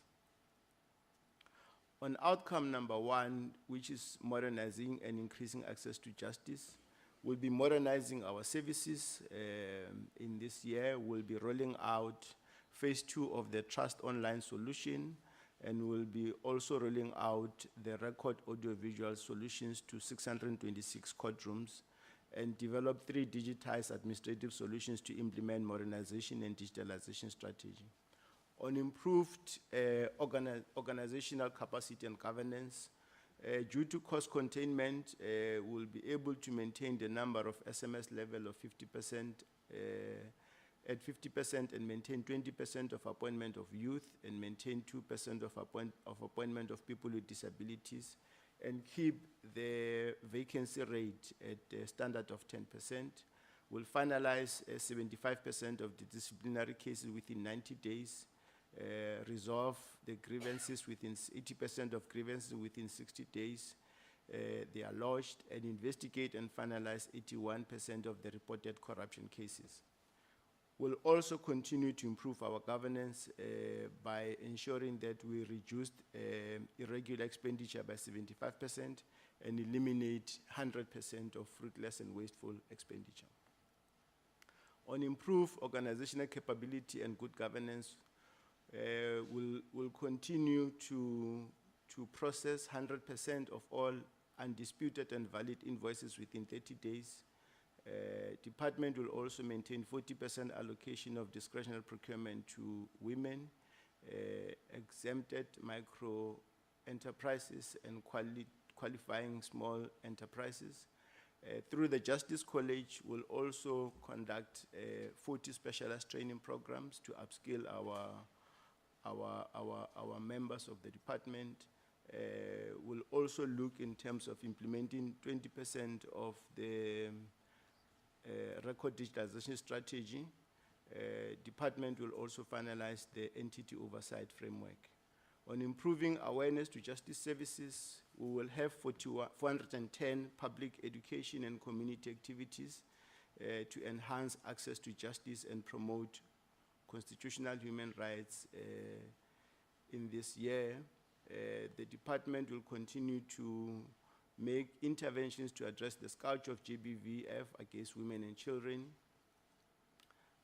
We'll also look in terms of development of phase 7 of the Femicide Watch, issue 70% of NRSO clearance certificates within 10 days of receipt of the compliant application and finalize 93% of child preliminary inquiries within 90 days after the date of first appearance. The department plans to prioritize 89% of maintenance matters within 90 days from the date of proper service of process, and 60% maintenance investigation by the maintenance officer are finalized within 16 days. Regarding the physical access, the department plans to refurbish and upgrade 82 courts through minor capital works to ensure that they are in compliance with minimum service standard for the strategy on reasonable accommodation to access justice for court users with disabilities. The department will further implement 17 interventions to enhance the effectiveness of the sexual orientation, gender identity, expression, and sex characteristics, national and provincial task teams, and Action 13 activities in collaboration with the other stakeholders. With regard to the divorce and domestic violence, the department plans to issue 85% degrees of divorce by the registrar within 14 days, serve 70% of domestic violence with no later than 24 hours. The department plans to conduct an assessment on the functioning of the traditional court and submit an assessment report for approval, and also submit it to Parliament and on our annual report. In terms of improved organizational capability and good governance, the department plans to finalize 80% of the expungements within 75 working days after receipt of complete application. And in terms of family law, the department plans to finalize 85% of family advocate litigations matters within 12 days upon the opening of case, and finalize all the disputes resolution mechanism within 6 months from the day of opening the matter. As the DM has spoken about, the masters is going to be one of the critical areas where we'll have to put our efforts on, where we'll need to examine 80% of the liquidation and distribution account in the deceased estates where letters of execution has been issued within 21 days after receiving all required documents, and issue 75% of letters of appointment in deceased estate within 15 days. The department will ensure that 80% of the guardian funds applications are paid within 40 working days of receipt of all the documents, and 85% of certificate of appointment issued in all bankruptcy matters within 10 days from receipt of all documents. The department will also examine the liquidation and distribution accounts in bankruptcy matters within 15 days from the receipt of all documents, issue 70% of letter of authority in trust within 21 working days, and issue 90% of letters of appointment of curatorship within 15 days. And lastly, the department will register 20% of new deceased estates on the new system that has been rolled out from last year called the Deceased Online Registration System. In terms of the state legal services, the department plan to finalize and submit 4 bills and regulations to the Minister for approval, submit 3 bills seeking to repeal and replace colonial apartheid era justice-related legislation, submit 18 rules of court to the boards for approval, submit 10 research papers to the Law Reform Commission for consideration and approval during the same period, and submit the report on the review of the South African Law Reform Commission to the Minister for approval by the 31st of March 2025. On the transformed state legal services, we will ensure that we implement 67% of action plan activities on the State Attorneys Amendment Act of 2014 policies that are implemented, settle 56% of litigation cases, finalize 80% of the legal opinions within 30 working days from the date of receipt, finalize 80% of the bills and subordinate legislations within 30 days, finalize 80% of international agreements within 30 working days. The department also plans to deal with the issues of the transformation of the legal profession by ensuring that in this year we will allocate 41% of the briefs to female legal practitioners, In terms of the rent value of the briefs, allocate 83% to PDIs and 30% to female legal practitioners. We will submit one country report on International Convent on Economic, Social and Cultural Rights to the Minister to process to Cabinet. Submit 88% of the valid requests for extradition and mutual legal assistance matters within 20 working days. Conduct 12 strategic interventions towards the promotion of human rights. Support 60 community advice offices to implement pledge, and hold 4 strategic engagement to combat racism, racial discrimination, xenophobia, and related intolerances. On fighting crime and corruption, we will submit 2 bills, regulation, notice, and proclamations to strengthen the anti-corruption architecture to South Africa, to the Minister for consideration, and also implement 3 activities of high-level action plan to exit the grey list of FATF. We will also be enhancing the victim-centric services and ensuring justice to GBV, femicide, and sexual offenses. And in doing so, we'll increase it through the national footprint of the Tutusela care centers by adding 2 more centers in the current reporting period, thus increasing the total number to 66. We'll ensure accountability for perpetrators for sexual offenses, and the NPA will ensure that 70% conviction rate is attained in sexual offenses cases. In ensuring that the quality prosecutions are conducted in various court fora, the NPA will ensure that an average conviction of 87% is attained in high courts, 74% in district courts, and 88% in regional court, while ensuring that 0 witness-related persons are threatened, harmed, or killed whilst they're in the witness protection program. Also on crime and corruption, through the NPA, in ensuring that fraud and corruption is dealt with and proceeds of crime are removed, the NPA plans to ensure a conviction rate of 90% of all matters finalized in the specialized complex commercial courts, and a total of 210 persons are convicted for corruption in the reporting period. Improve the effectiveness of IDEC that will result in 11 state capture and complex corruption investigation authorized, and 6 matters are enrolled in the reporting period. Address the weakness identified by FATF in relation to money laundering and terror financing by ensuring that 90 money laundering charges are instituted. Through the Asset Forfeiture Unit, which plays a crucial role in removing the proceeds of crime and ensuring that crime does not pay, we will obtain freezing orders with a total value of 750 million in the corruption and related offenses, and recover the total of 350 million from corruption and related offenses. In terms of modernization, in order to improve the governance and management of IJS, the department plans to hold 14 IJS governance intervention sessions and assess 2 IJS operational sites for vulnerability to cyber attack. The department also plans to deploy integrated person management to 40 subs police station and connect 1 additional government department or entity to the transversal platform.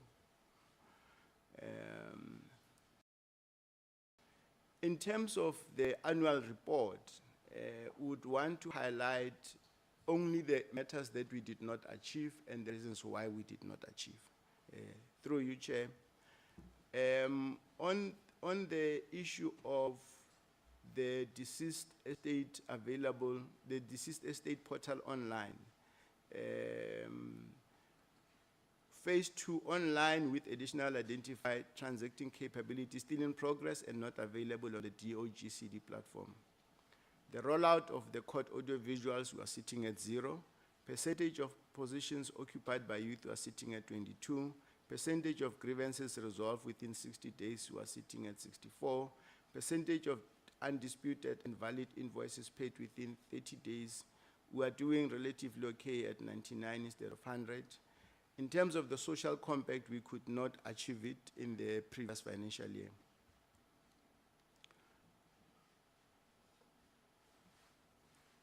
On the reasons why the targets were met and we are anticipating to overcome them, the DOJ Internet Portal Online, The target will be completed as part of 2024-25 ICT BOP as follows.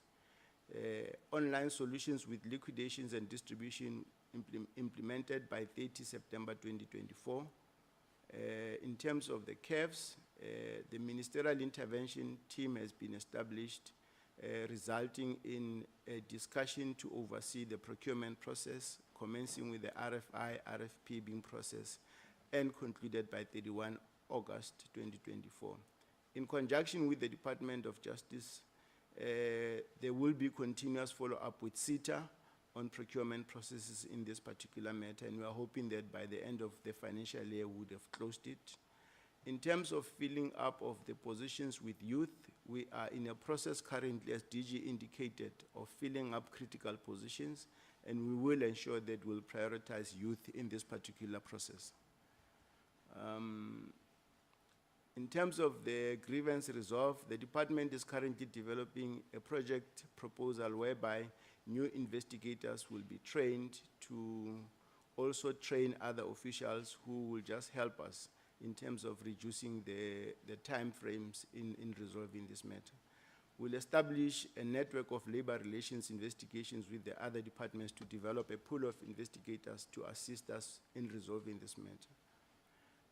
In terms of the undisputed and valid invoices, we are putting together a central email address whereby all invoices will be submitted in the department for closer monitoring and compliance. On the social compact, the additional discussions are held with the executive to ensure that we can fulfill them. I think, Chair, let me move to the critical issue of infrastructure. The issues of, let me start with the strategic priorities for a second. Yeah, taken to slide 30. On the strategic priorities, we'll continue to modernize the justice services, improve departmental capabilities and good governance, strengthen the fight against GBV and femicides, improve justice services and constitutionalism awareness, increase access to justice services, implementing the master service turnaround, replace and review the colonial apartheid era justice-related legislation, transforming the state legal services, transforming the legal profession, advancing constitutionalism, human rights and the rule of law, and reducing crime and corruption through effective prosecution.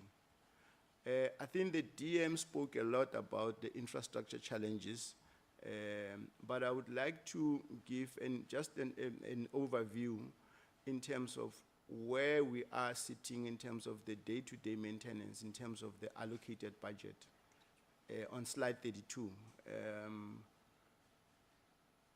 We have given a provincial layout with Eastern Cape receiving 8 million, Free State 2 million, Gauteng 12 million, KZN 4 million, Limpopo 4 million, Mpumalanga 4, Northwest 6, Northern Cape 2, and Western Cape 2.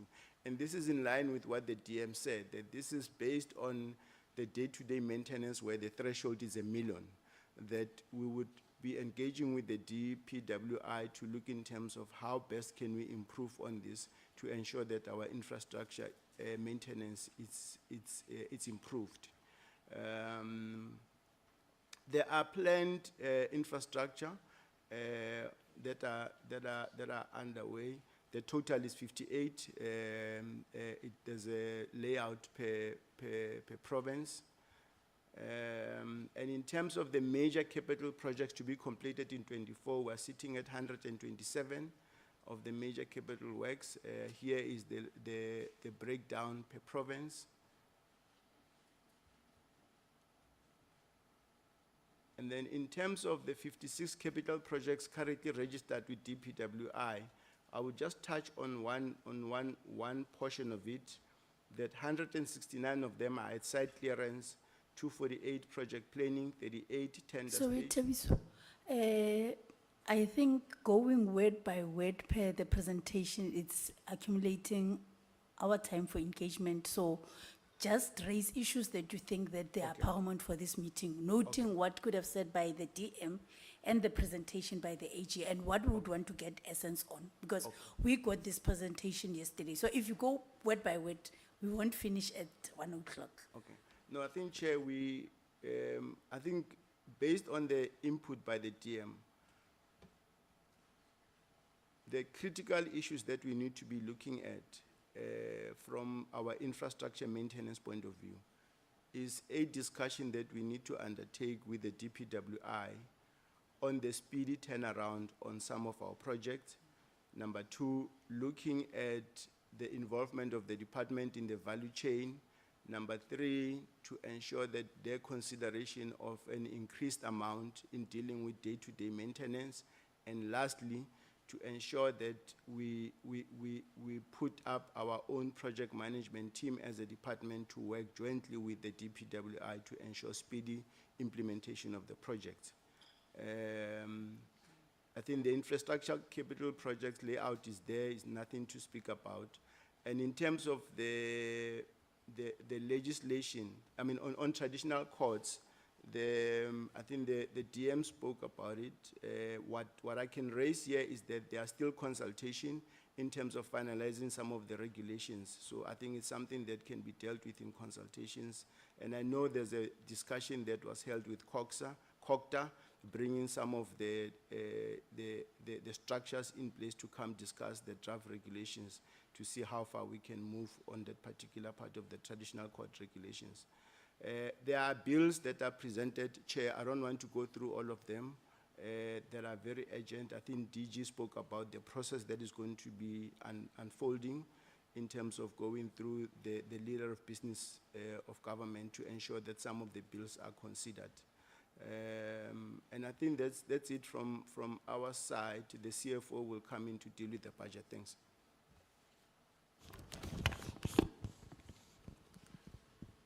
Thanks, Honorable Chairperson and honorable members. I'll just firstly want to comment on the Auditor General report. We have received the report and we have engaged with the Auditor General. We are moving from a situation where the department has been qualified since the 5th administration, and the 6th administration tried to improve that, and we are happy to reach an unqualified audit opinion.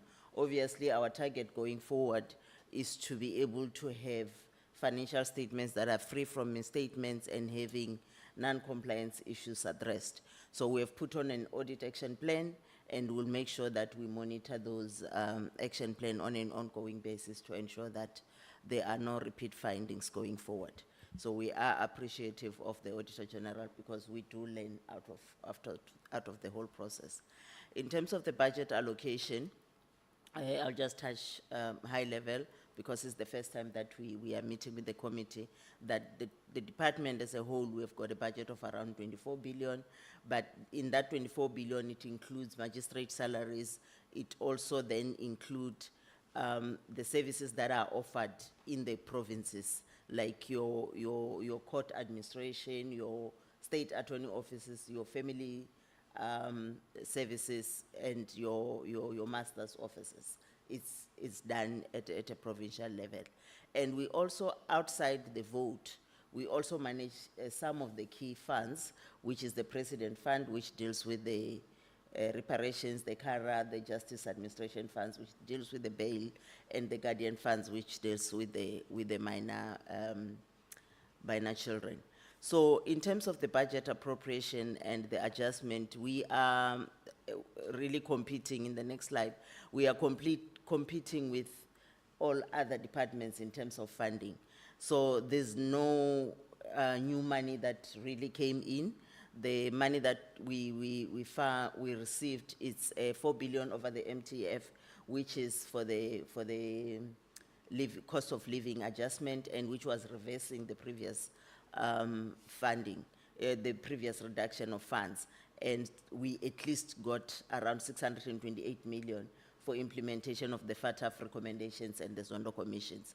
Then you will see on our budget that we seem to have received around 210 million, but that was not a new money. This was just shifting of a function in terms of land rights, which was sitting under rural development and which is now sitting with us under legal aid. Same with the 49 million that we have received and 4.8 million for accommodation-related expenses. It was initially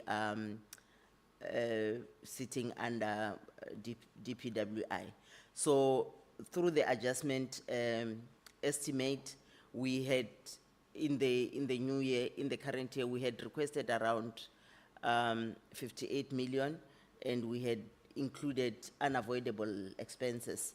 Unfortunately, we couldn't secure funding for the recent disaster that happened in the Western Cape, but we managed to get something out of for the ICJ case in the current financial year. So the next slide just shows that the breakdown. You will see that our budget is not really growing. It's growing by around 5% every year and going down even at 4%. And it just shows the budget allocation per province. The next slide is just to show you that we had, in the previous year, in the 24 MTEF, our budget was reduced drastically on compensation of employees, and the departmental agencies, their budget were also reduced. And that affected us, maybe something along the line, it will come through your committee. It affected us in the previous year because we ended up having an unauthorized expenditure because we had this unexpected budget cut. But in the new year, at least they reversed that, that at least we managed to get that fatter funding, and they gave us some cost of living adjustment. But because you will see in the next slide that because we had taken money from the goods and services to augment our compensation of employees, which we had a shortfall last year, we had to, when now they reverse it for us, we had to put money back again in the goods and services budget. So the next slide just shows you the budget per economic classification. You will see that out of the 24 billion that we have, most of our budget goes to compensation of employees because that's where our services are rendered. They are rendered by the people we deal with, the frontline staff. And 3 billion goes to the entities, which is your NPA. Although NPA is within the department, their transfer comes separately and it goes to the NPA and also to the legal aid board. The next slide shows then the budget per program, and you will see that the court services is the one with the highest budget, and this is where service delivery is. They get around 7 billion out of the 21 billion that we have in the vote. And NPA also get the biggest share at around 5.8 billion. So the IJS program is sitting under auxiliary services. And this just then continues to break down the amount per administration. Per program, which then again confirms that court administration has got the highest budget of around 5.8 billion. The next slide, we're trying to show you that in terms of our function, each province is a shared service center. So in each province, you will find court administration, you will find family law services, you will find state attorney services, you'll find master's offices. So, and then you will have an administrative unit that is supporting all those units. But most of the budget goes to court administration. Although we've got like 729 courts, if I'm not mistaken, you will find that some of the courts like Gauteng, you will think that because it's concentrated, it doesn't have, the budget is not that big. But because the number of cases are higher, you will find that then the allocation of the budget is bigger. So our biggest budget goes to Eastern Cape, Gauteng, and KwaZulu-Natal, because they've got the highest number of cases that they deal with. So all these are supported within the province. So if there are issues in a province, you are able to go to a provincial office, get the service delivery. We have noted that you had wanted information per age group, demographics. There's not necessarily a direct relation, but overall, as the department, we have got around how many, 17,000 staff members, and our target has been 50% is going to be women. I think on youth, we are still low, but we had around 20%, and we have got different programs that the DG has introduced and our ministry to try and get the young ones into the professions. So in the next years, we'll then start to see a lot going on in our youth programs. So this presentation, the one just breakdown, I've already explained that the transfers and subsidies goes to the different entities, and Legal Aid South Africa also get the highest share in the funds that we provide to them. The funds are self-funded, therefore they don't get an allocation from the vote. We have no powers over the entity, but the ministry remains responsible as the executive authority to ensure that funds are spent in line with the PFME. In terms, the second slide, again, is just a repetition. I've already explained it, to say that we've had to reprioritize now through the adjustment estimate to try and augment where we have a shortfall. The DG have explained that in terms of filling the post, we had to go and, because DPSA had cleared all the unfunded posts, all the posts that are vacant, we have to, every time we have to fill a post, we have to go to DPW, to DPSA, and that takes time. So the savings that we get by not filling the post at that particular time, when we are waiting for DPSA, we had to make a reprioritization and fund other unfunded activities within the department that we are struggling with. So that's why you'll see in the next slide that we have taken around 545 million now during the adjustment estimate. In the next slide, you will see that you have taken the 445 million to augment the unfunded cases that we had. And the next slide just tries to explain all the money that we have received and that. So we are very prudent with our finances, and we are believing that this year we are monitoring it very closely to ensure that we don't have any unauthorized expenditure. We put on cost containment measures where possible, but funding remains a constraint in achieving some of the targets that we have put there for modernization and for giving the support to the provinces that is needed. But we try to work within the available means. Thank you.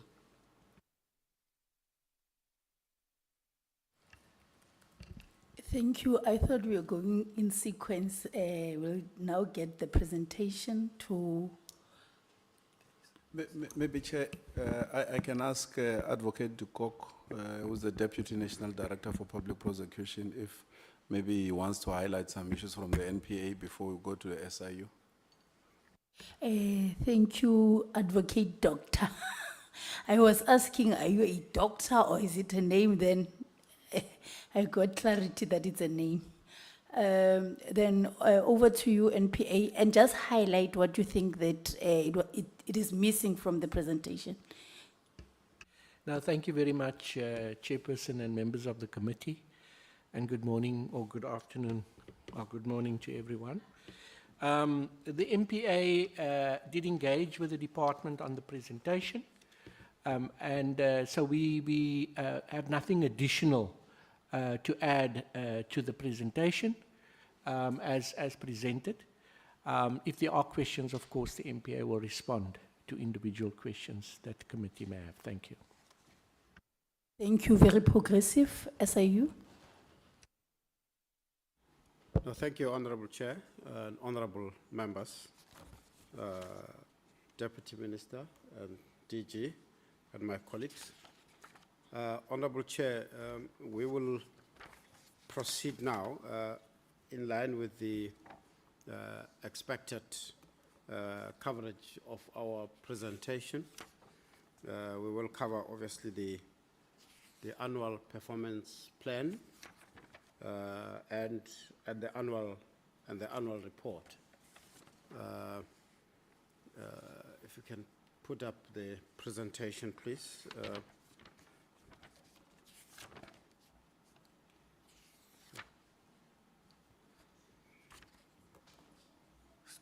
Excuse the delay, Honorable Chair. Tibe, let me take the honorable member. Yeah, apologies, sir. Chairperson, I know that you have repeated your concern about time constraint and the involvement of the committee and with regard to questions and so on. I'm not sure how long the SIU will take, but let's assume for this argument that the SIU will take approximately 20 minutes, for sake of argument. It means that this committee will only have half an hour, 30 minutes to engage on all this information, which is unfair and which will render this exercise basically useless. We are all aware that our next meeting is at 2 o'clock, also a very important meeting. It's then either that we propose that we say, it's fine, let everybody go through their presentations, we record the information, we assimilate, and we call a follow-up meeting because this information is too critical to engage on in 20 minutes' time. It's not going to be fair at all. So that would be our proposal, unless you rule otherwise. But I think to give fairness and justice to the process, let us reconsider. Thank you. Thank you, Honorable Gerik. We'll take that counsel. However, we believe that we would continue.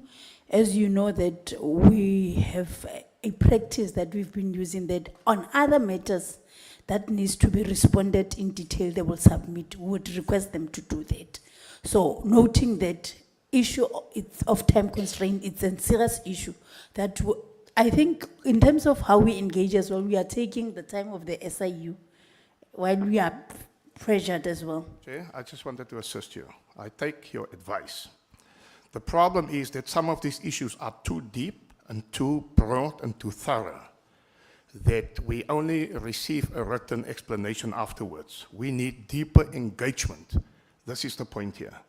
So we got to apply our minds as a committee to say we rather proceed on this, because if we only have half an hour, there's nothing that we're going to achieve because we are 10 members here and every member, I suppose, have questions. So this is my proposal. I don't disagree with you. I just say we need deeper engagement. Thank you very much. Noted. Over to you, SIU. Thank you, Honorable Chair and Honorable members.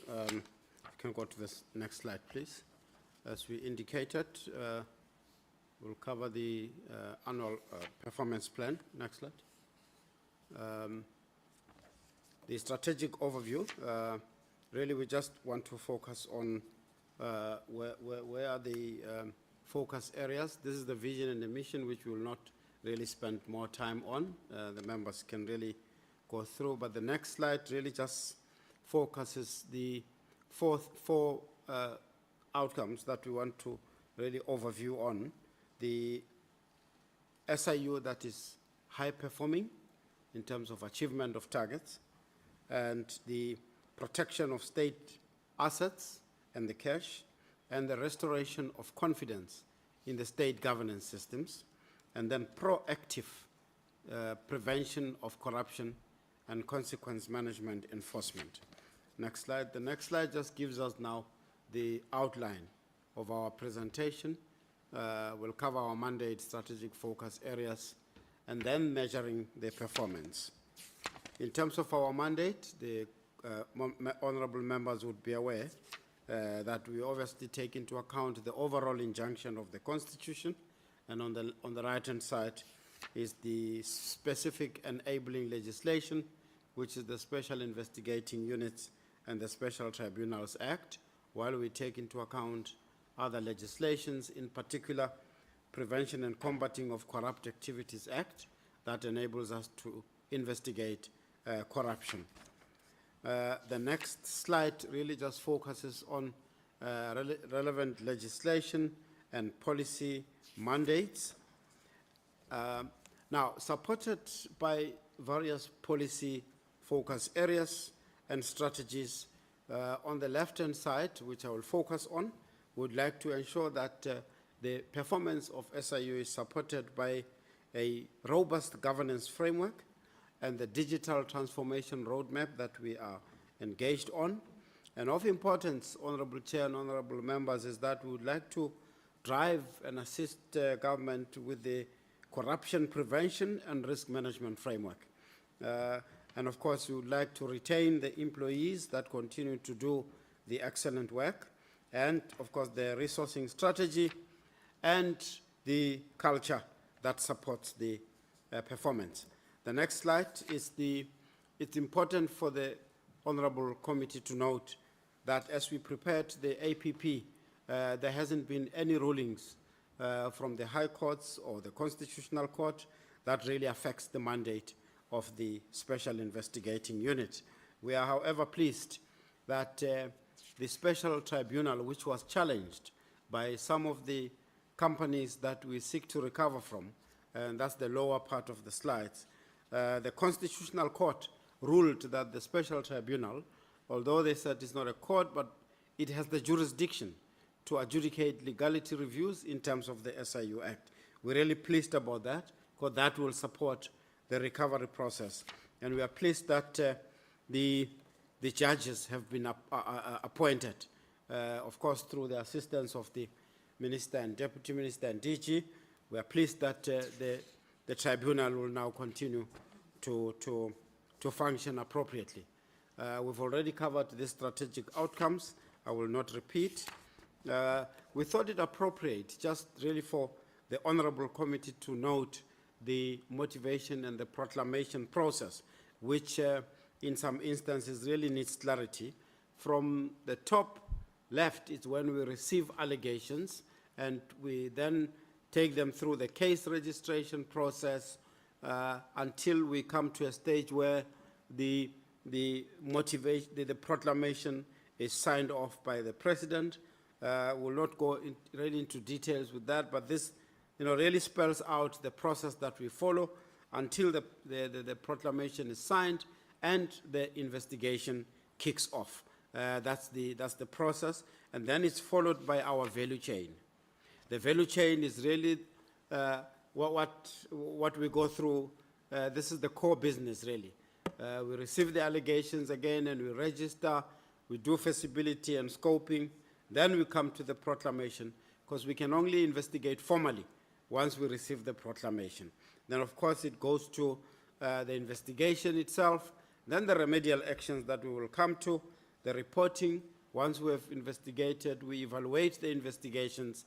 Another focus is the prevention of the recurrence, and of course the monitoring of the proclamation. A very important aspect of our work is that whistleblower reporting platforms have to be in place, effective, and we need to make sure that the allegations that are reported, and these are the platforms that we use, they are known by the public and by the state institutions. A related topic here is that we do have measures in place in terms of policy of ensuring that we support whistleblower protection. The next slide, Honorable Chair and Honorable Members, is really just in brief the outcomes that we seek to achieve as we investigate. Of course, we need to recover on the left-hand side. It's civil litigation, which assists us to recover the monies that the state has lost. And this is really our biggest focus, to ensure that through the Special Tribunal and through the High Courts, we recover the monies that the state has lost. And we, of course, the next from the left is the disciplinary action referrals. As we investigate, we find that there are officials that make themselves guilty and they contribute to the irregularities. We refer evidence to the state institutions to ensure that they are disciplined. Then the referrals to NPA. By law, when we come across evidence pointing to criminal action, we have to refer to NPA so that they process it further. And of course, the referrals to other regulatory authorities where we find that there are infractions relating to, for example, revenue, we refer to SARS, Competition Commission. These are just but, some of the examples. And we want to continue to emphasize the issues around blacklisting of companies that are involved in wrongdoing so that they don't continue to do business with the state, including the directors that have been identified. At the bottom is systemic recommendations, because as we investigate, we find that there's weaknesses in the system, and then we deal with various state institutions, national, provincial, and local, so that we engage with them, share with them the information that we've picked up, and we work with them to create a program of action where they would include it in their planning and their APP so that they can improve the system. The next slide is really the path of improvement. We are now at 24-25, which the APP that we present should support that we should reach the improvement to service excellence in 24-25. We've of course itemized all of those aspects that we need to do as we move towards 2025 and world class. The next slides really are very critical now in terms of strategy supporting the APP. What is it that we need to focus on to make an impact and really drive our delivery? Of importance is the improved turnaround times of investigations. When matters are reported, as they are assessed, and they're proclaimed, and the investigations are conducted, we need to ensure that we turn around those investigations timely and bring out the results timely. The next one is monitoring the implementation of the referrals and consequence management. This is another important focus area. Then the implementing measures to accelerate civil litigation for recoveries, review and strengthen the SIU funding model. Honorable members, you will see when we come to the annual report and the finance section, the debt recovery is really at a level that we would probably need assistance going forward. Implementation of prevention and awareness campaigns. This is at all levels, including national, provincial, and local government. Number 6 is to make recommendations, as I indicated, systemic recommendations to improve the administration. Number 7, of course, we would like to improve communications and stakeholder relations at all spheres of government. Implementation, that's number 8, implementation of corruption, maladministration, and malpractice data analytics. This would support the prevention framework that we have put in place. We've mentioned the improvement and continuous improvement of the governance framework.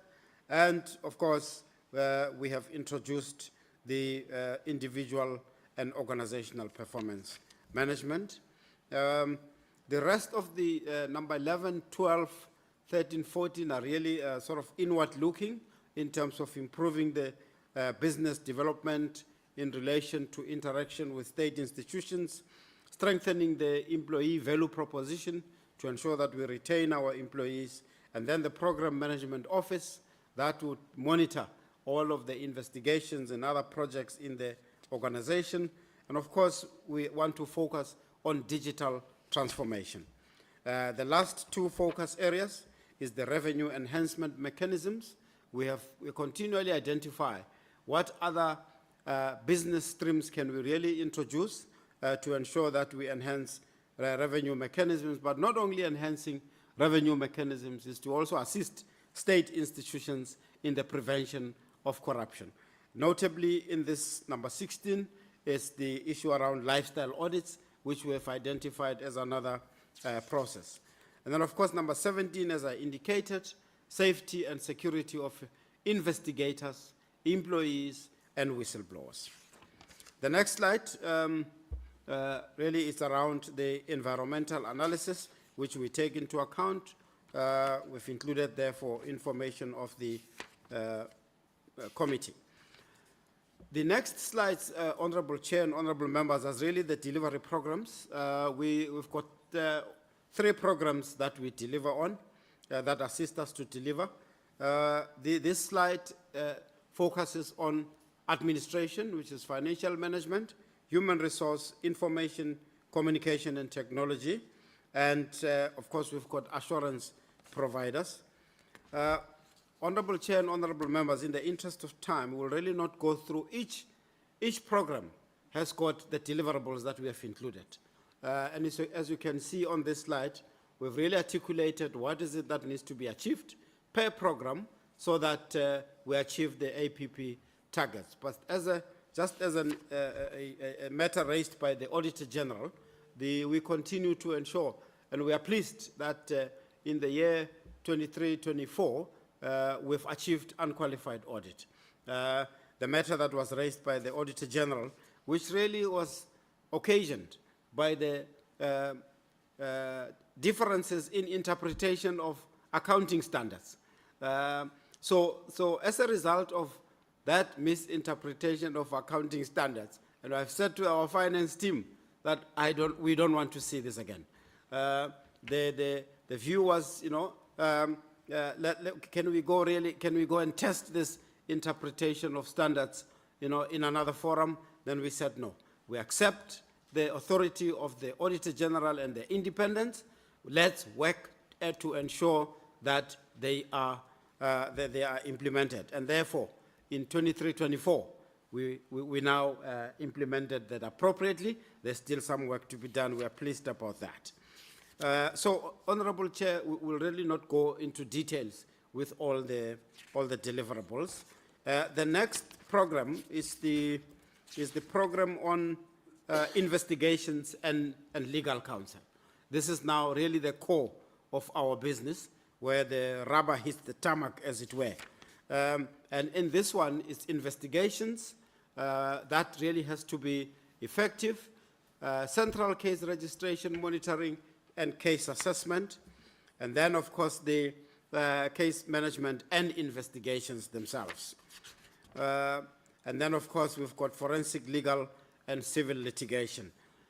Similarly, we've looked at all the years. If honorable members can see that from the left to the right is the appropriate financial years, and it shows how we have progressed our targets.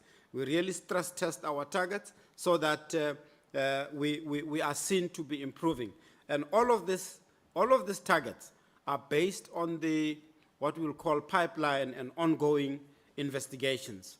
Honorable Chair and honorable members, we will submit, which we will show now, the number of ongoing investigations per national or per government spheres, national, provincial, and local government, which would have informed these targets. And I said to my colleagues, we need to show this picture to the committee, and we really just thought about it as we were preparing, so that the committee can have a view of which ongoing investigations informed the targets. We will submit this to the Secretary, so that, because we have shown it, the committee should be well informed on what investigations have we taken into account to inform our targets. Because we do, so you'll see at the National Department, we've got all of those, and you'll see that they state, the proclamation number, state institution, status of the investigation, the contracts investigated, sphere of government, and the date on which it was proclaimed. This is the national space. If you can go to the, this is the provincial departments where investigations are ongoing. You can see the total value of contracts which are being investigated, and we expect the investigations to be completed on time so that we can achieve these targets that we have shown. If you can go to the next ones, these are the provincial departments. There's quite a number, and then the local government space. Local government space, similarly, proclamation number, state institution is ongoing, the total value of the contracts investigated, and the sphere, and of course, date proclaimed. So, this is the gamut of investigations that we would have taken into account, and we would have said we need to really progress those so that we achieve the targets that we are showing the committee, and they are included in the APP. These targets are informed by those investigations that we have shown. I think it was critical to draw that connection, and I indicated we will submit that view of the ongoing proclamations to the Secretary. Right, I think really that now deals with the core business and what is it that we have included in the APP. Program 3, it's really part of the core business, what it really deals with the lifestyle audits. It deals with the market data analytics and the case advisory process. And again, in that on that program, we've got various targets that we have sought out. I want to just, on this slide, what is it that we need to achieve? If you look on the estimated performance down there, there's various health anti-corruption forums that we have set up, and that are really so effective in pulling out the members of the public, stakeholders in one forum to deal with anti-corruption in various sectors. These are just the examples at the bottom there. You'll see that there's a health sector anti-corruption forum, then there's infrastructure sector, and the local government sector. We have piloted this. They are really working very well. At the next appearance, we could go into real detail around these forums.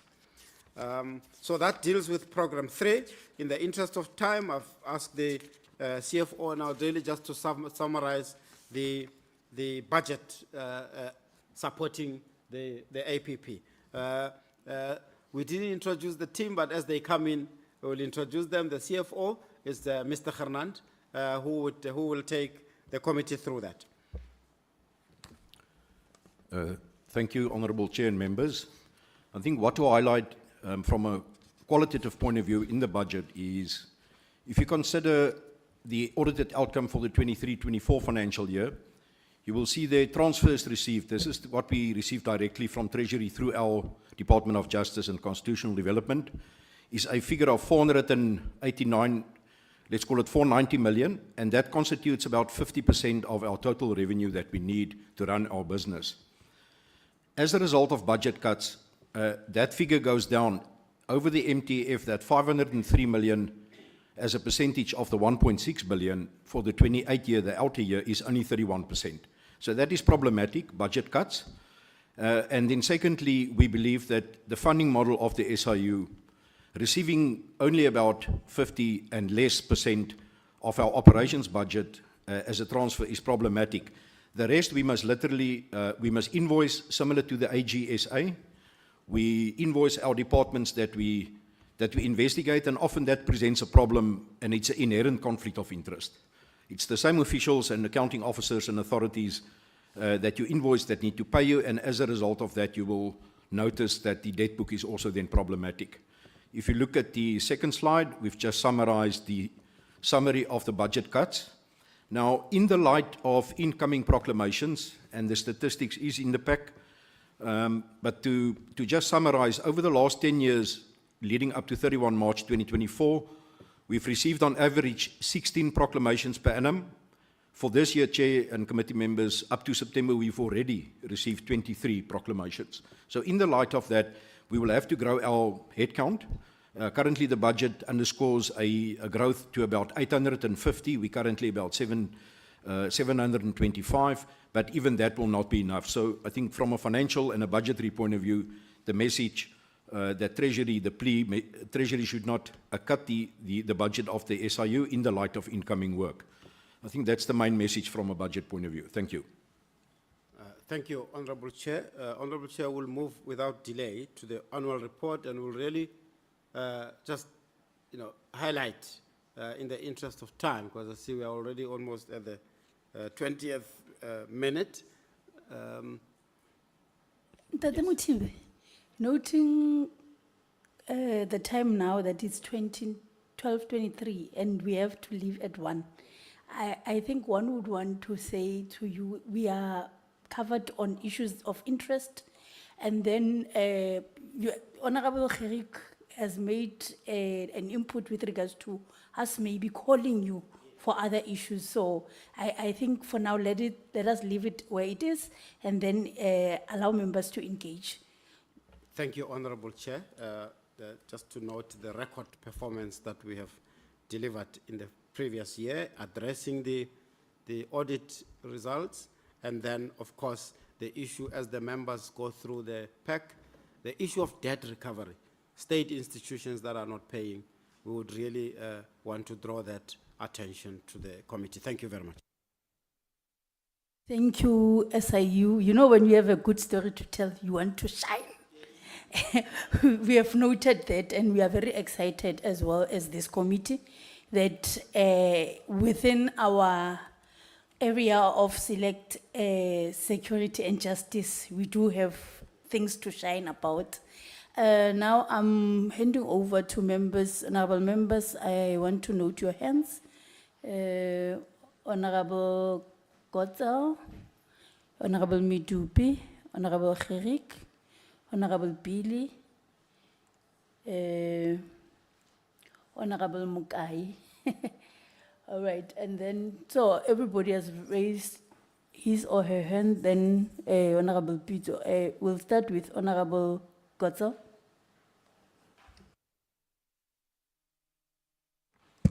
Thank you, Chair. I just have a few questions, and they're mainly on the department's performance plan. Maybe just as an overview and in terms of the infrastructure development, is there perhaps a plan or a discussion about a second High Court in the Western Cape? It's recently obviously come to light that there's quite a lot of circuit courts going on, both in Vredendal and in George, and it would be interesting to note what the department is looking at in terms of relieving the pressure on the High Court here in Cape Town. Similarly, the Gauteng backlogs. I understand that there are many contributing factors to that. If the Deputy Minister or one of his colleagues could perhaps just explain what the department is doing to assist with those. That's specifically, you know, the issue of court dates that are now being allocated in 2029. Then I'd like to go to Chairperson, there was a slide in the Auditor General's. It was slide number six, and it said that the department does not keep proper records to report on its targets, and perhaps the department can then just explain why that is, and what prevents them from properly recording and reporting. I have a few questions on the Master of the High Court. On the department's slide deck at slide number 13, it says that the department plans to examine 80% of liquidation and distribution accounts in deceased estates where letters of executorship has been issued within 21 days. And it says that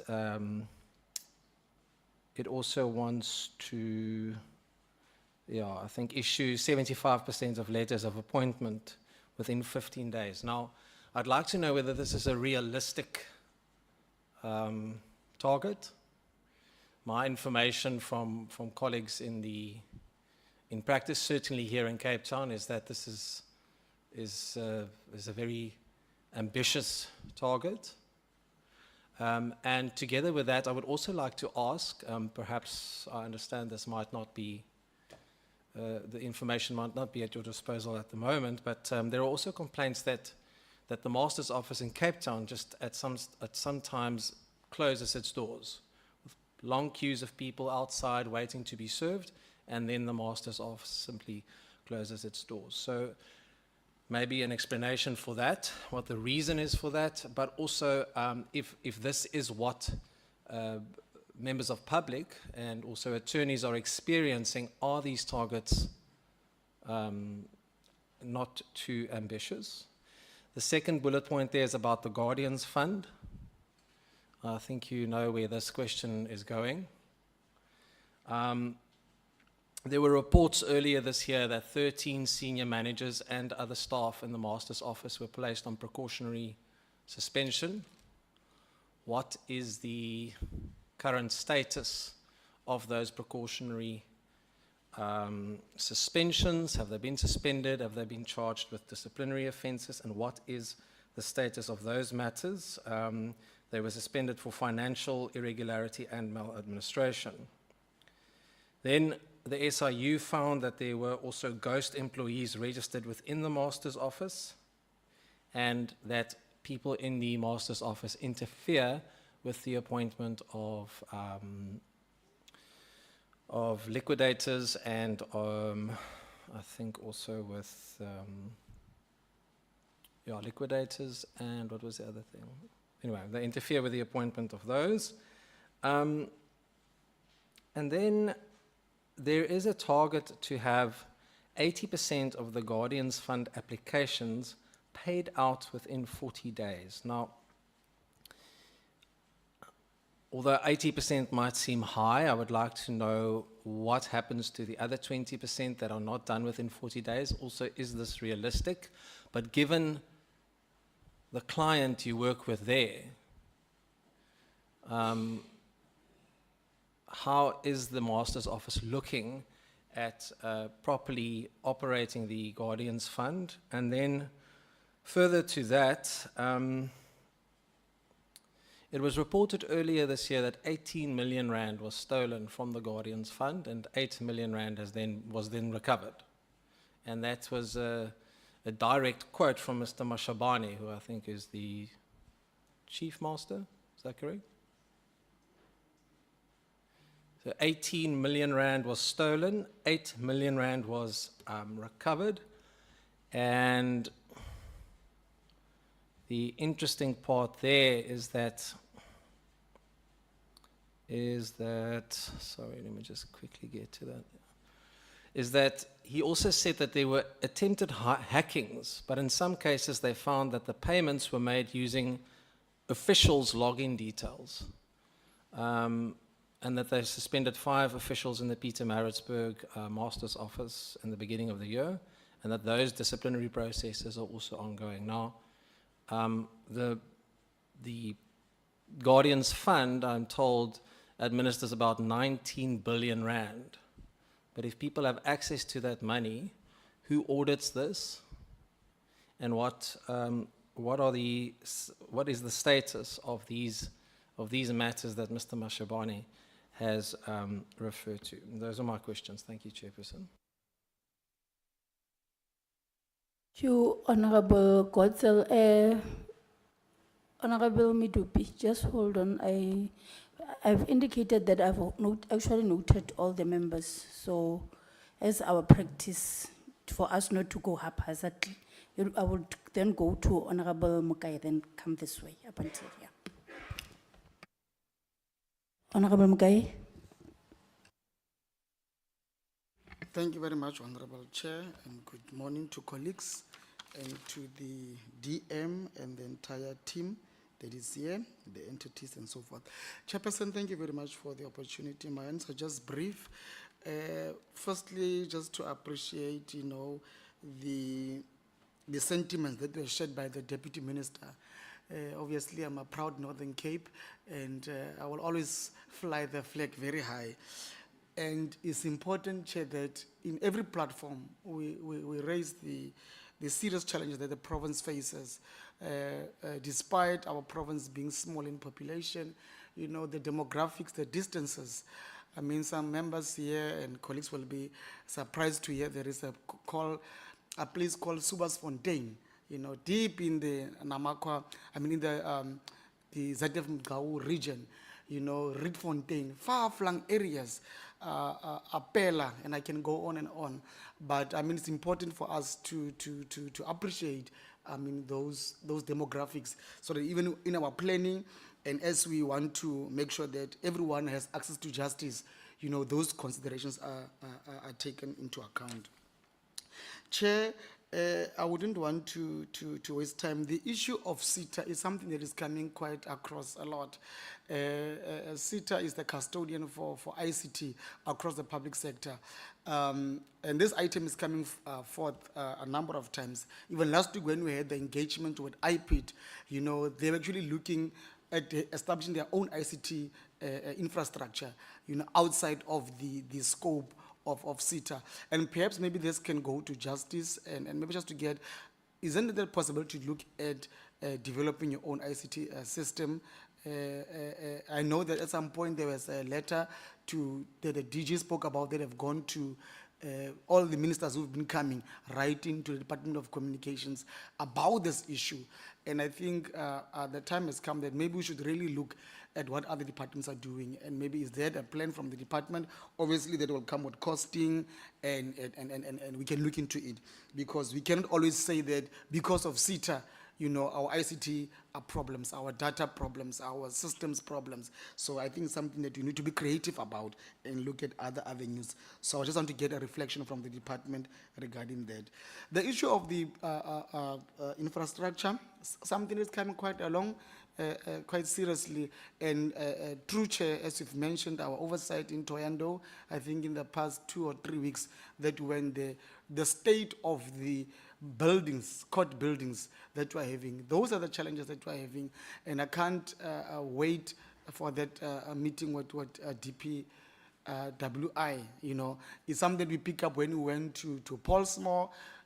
This committee has been very busy in the 7th administration for such a space of time to get a feel of what's happening in the JCPS cluster, across prisons. We go to, I think now we are going sometime next week to the defense, to the naval base there, to get a sense of what's happening. And this issue of infrastructure and the buildings, state buildings, is coming out strongly. I noted what the department was saying in the DM in terms of the 1 million to make sure that we do our own maintenance at provincial level. It's something that should really be strengthened, and to look into the maintenance of our infrastructure. And then obviously, Chair, something that's very topical within the justice portfolio, the backlog of cases. And I think Honorable Gotzel touched briefly on it. Some of the cases in Gauteng, that have been scheduled for 2029, and we are only now in 2024. There's a serious indictment in our justice offering. And I know there's been some interventions. I didn't get a reflection in today's meeting on that interventions in terms of how we can mitigate that. I noted somewhere where the head of the Gauteng, if I'm not mistaken, Judge Mlambo, who even was insinuating that maybe they should look at retired judges and look at maybe some of the people who are already out of the system to bring them back, to address the backlog of cases. I would like to get a reflection. I know at some point the minister also made some submission to Parliament, but it will be also helpful in this meeting, in this session, to get a reflection in terms of dealing with the backlog, but particularly the issue of the shortage of judges in our country. When I was going through the PEC, I picked up the Bridget Mabandla Justice College, and I was not quite sure. I tried to look at it there. I would just like to get a sense in terms of what is the intention of the college. Are we establishing a new justice college? What is the implication there, and funding of the BMJC? It will be interesting to know that. To the NPA, the recruitment of prosecutors and the retention strategies, I would like to get a reflection there. I know there is a graduate program that the NPA does with roping in new law graduates into the system, training them as prosecutors. I would just like to get the reflection in terms of that and funding there. And Chairperson, something that is also very close to my heart, the vulnerable communities, particularly the LGBTQ plus community. I'm a proud member of that community, and I would like to get the reflection that I know in the past, the Deputy Minister of Justice, John Jeffries, had this massive program. They had the National Task Team on LGBTI rights. There was even a rapid response team. And even on slide 9 of the Justice presentation, I think it's just slide number 7, they had made reflections on those interventions. I just want to get clarity. What are those interventions? What are we doing in that program? I think it was on slide number 7 where they were referring to those interventions. And obviously, Chair, and I spoke about it earlier on, the strategic intervention regarding the case backlog. I think we need to get a sense of that. It's something that is very important. Lastly, to the Special Investigating Unit, I note Advocate Mutibi made a reference to, I think even the colleague made a presentation to get almost like an umbrella view of what's happening of the current cases from national to province, and which is commendable. It gives you a sense of what's happening within SIU. But here is my thing. I would like to get maybe an additional slide in terms of successful prosecutions. You know, sometimes we've got this whole law enforcement agencies and people are referring allegations of crime, the hawks come and arrest people, but we want to get to the gist. When we have successful prosecutions, so that we can flag that, or not flag, but highlight that, to say that crime does not pay. And the state apparatus in terms of the entire value chain, when we pick up issues of corruption, maladministration, fraud, there is successful prosecutions. And we will see people having their day in court, but additionally being sentenced. And I think there's something that I would like to appreciate. Maybe if the ISIU has, maybe some of the successful cases that we've done, that have gone through that process, I will appreciate that. And then lastly, to justice again, the issue of the Galeshewe Magistrates Court, that was a brand new court from scratch. It's less than 10 years in Galeshewe, where I come from. It's said that over a year now, the court has been closed, there's structural damage. I once went there to conduct oversight, and it's not nice what's happening there. And for me, it also speaks to issues of our workmanship, because that was a brand new. We didn't inherit from any structure. It was constructed from scratch less than 10 years ago, and now we are sitting with a building that is closed, that can't be accessed by the communities. When will we see the Galeshewe Magistrates Court being functional, being operating again? I know the DM touched a bit on it, but I would like to get timeframes of when that court will come into fruition. Chairperson, thank you very much. Those will be my inputs and questions. Thank you. Thank you, Honorable Mukai. Honorable Mitubi. Thank you very much, Chair. Maybe let me start by noting the presentation that was done by Auditor General. I take it that it's a presentation that will assist us as a portfolio committee in terms of doing our oversight on the department. I also want to align myself with the recommendations thereof that will be closely monitoring the department in implementing those recommendations of AG. Chair, just whilst I'm still on the Auditor General, I'm very much concerned with what Auditor General just raised sharply with regard to repetitive findings. And I think this is the second department that we are meeting where Auditor General are still raising issues of findings that are repeating themselves. I would like to make an appeal to the department that let's look at that seriously. I know Mama here just mentioned that there is a remedial action that department is going to implement. And as a portfolio committee, it's an oversight that we are going to look sharply on that. It can't be that issues are being raised repetitively. And one question that comes to me is that what is the quality of it's questionable, the quality of your internal audit committee. Whether do we have capable people in those positions to assist? Or the department should also illustrate, demonstrate to us as whether are they giving them enough support in terms of ensuring that this capacity that is built to them. So I think it's a matter that I wanted us to maybe look at that a lot. Honorable member spoke about the record keeping. I know as you obviously work with your special investigating unit, suspicion is that if people are working with documents and procurement is being done on daily basis and documents are not there, obviously there's an element of corruption that is going on there, which I think, honestly, the department that we are dealing with, Honorable Deputy Minister, is the last hope of the inhabitants of this country, where we all hope. You know, when I grew up in the olden days, because I'm coming from the farming area, which is called Swadregens, even today, I think one of the respected institutions at local level is the court so far. But I want us maybe to continue to rebuild that confidence that our people had towards your department.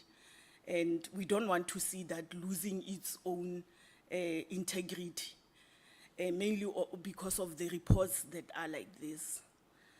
So more strength more capacity needs to be given to that department, especially your internal audit, your supply chain department, where contracts will be properly managed and be monitored closely by the department. Chair, on the slides that, I don't remember the slide and I don't want to delay the meeting. There's somewhere where it shows that the department did not table the APP on time. We'll want the department to share with us as to what are the reasons that made you not to submit on time.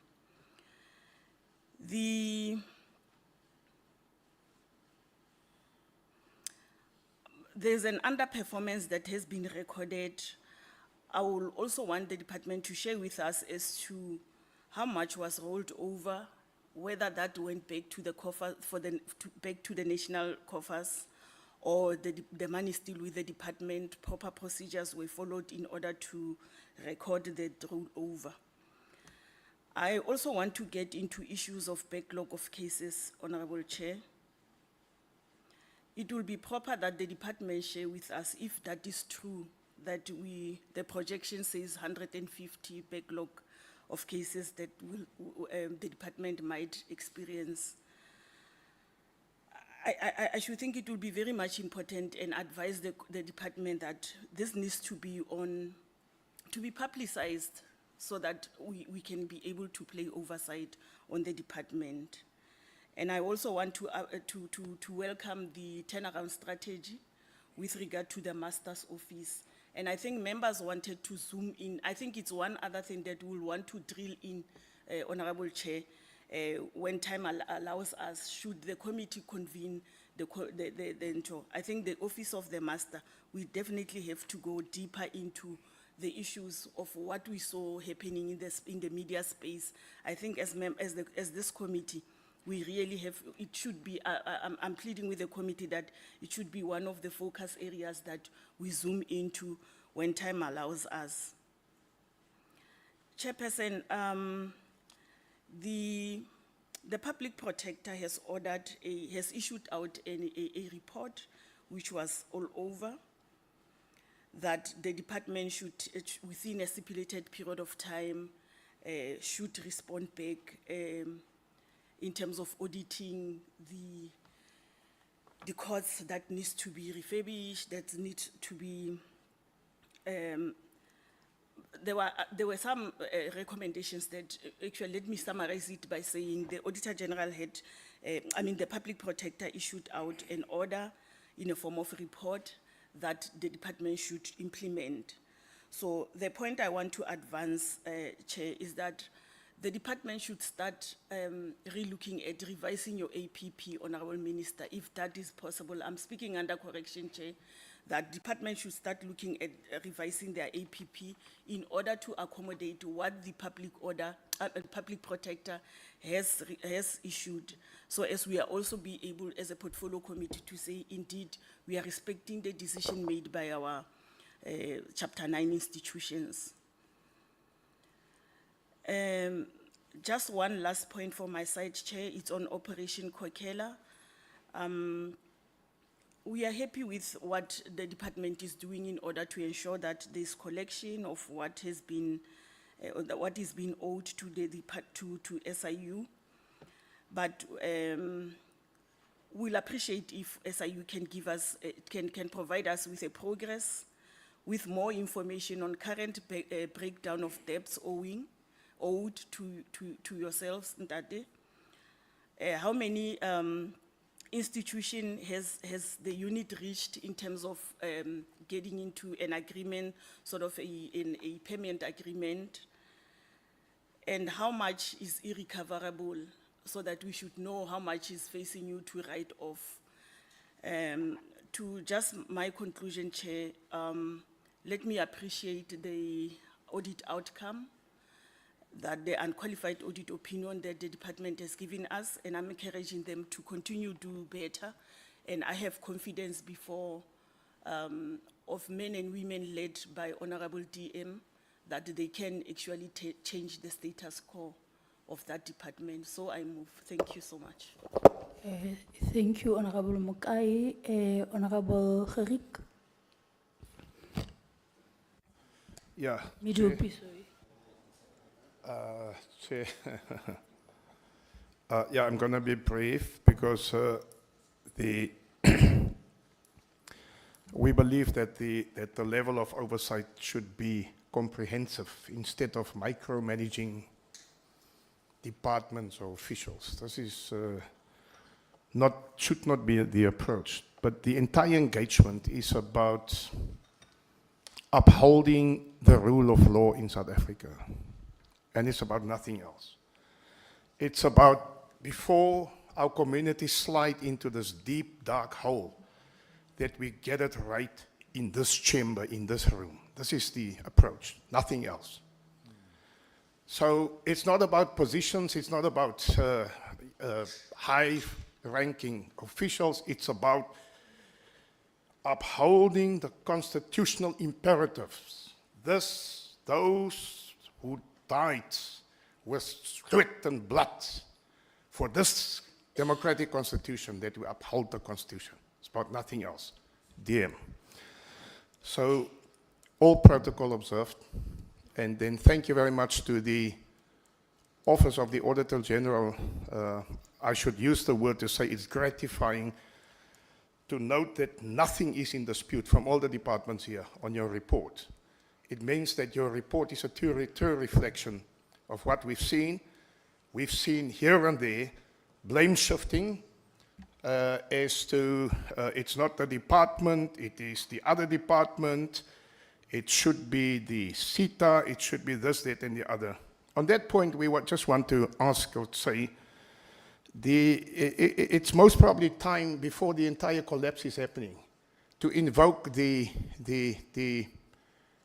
Interrelations Governmental Act, to get all the departments together to say this is our need and this is our need and this is, instead of running around alone. And I don't say the ministers of justice are doing this, but we see it in the country nowadays that every minister standing up and say, I'm doing so good and so good and so good.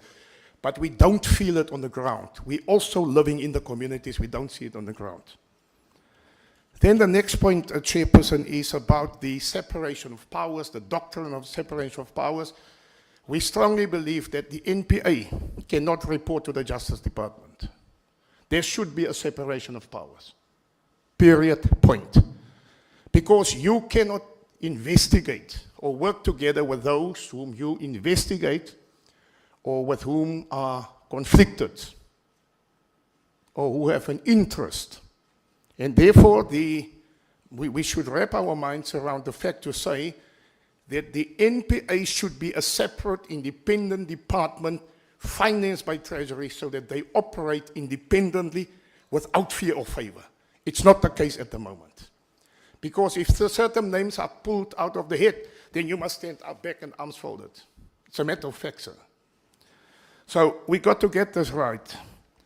Then in terms of and I make a strong point about the separation of powers, we will remain in this deep dark hole as long as we protect cronies and friends and families, and we issue instructions to say you cannot investigate there, you cannot investigate. We were in a place last week, and I'm not going to mention the place, where the head of the Hawks told us you will see arrest soon. Or that was 2-3 weeks ago. We haven't seen arrest. And you can just think by yourself why the arrests were not effected. Then, Chairperson, in terms of the provinces, yes, it's a good thing that there is some movement towards serving provinces on its own in terms of budgets, in terms of appointments, in terms of so. But remember that the Justice Department, every other department represented here this afternoon, this is my fear personally, I'm coming from that struggle, Mr. DM, and we understand where we're going to. We must be mindful and careful of the devolution of powers landing in the hands of colonialists and imperialists again. Because it is happening subtly in our country at the moment, where certain agreements are being made with the police to certain provinces to say we will allocate this power and that power and that power. This department is a national department. It does not account to any provincial department. And therefore we must get it right in terms of our organogram, in terms of our staff complement, in terms of our structures, that we work from a national department so that we don't slide back from where we're coming from. We must not go where they are coming from. And then I'm going to be, just 2 points. The Master's Office here in the Western Cape. I've been there 3-4 weeks ago on a personal matter where I've evicted a person from my property. It has taken 2 years in the lower courts and then an appeal in the higher court. And it cost me, as an ordinary citizen, almost 200,000 rand just to get one person out. And then there was the story of lies where this guy says his lawyer has registered an appeal. And we were waiting for the appeal and waiting, and there was a delay.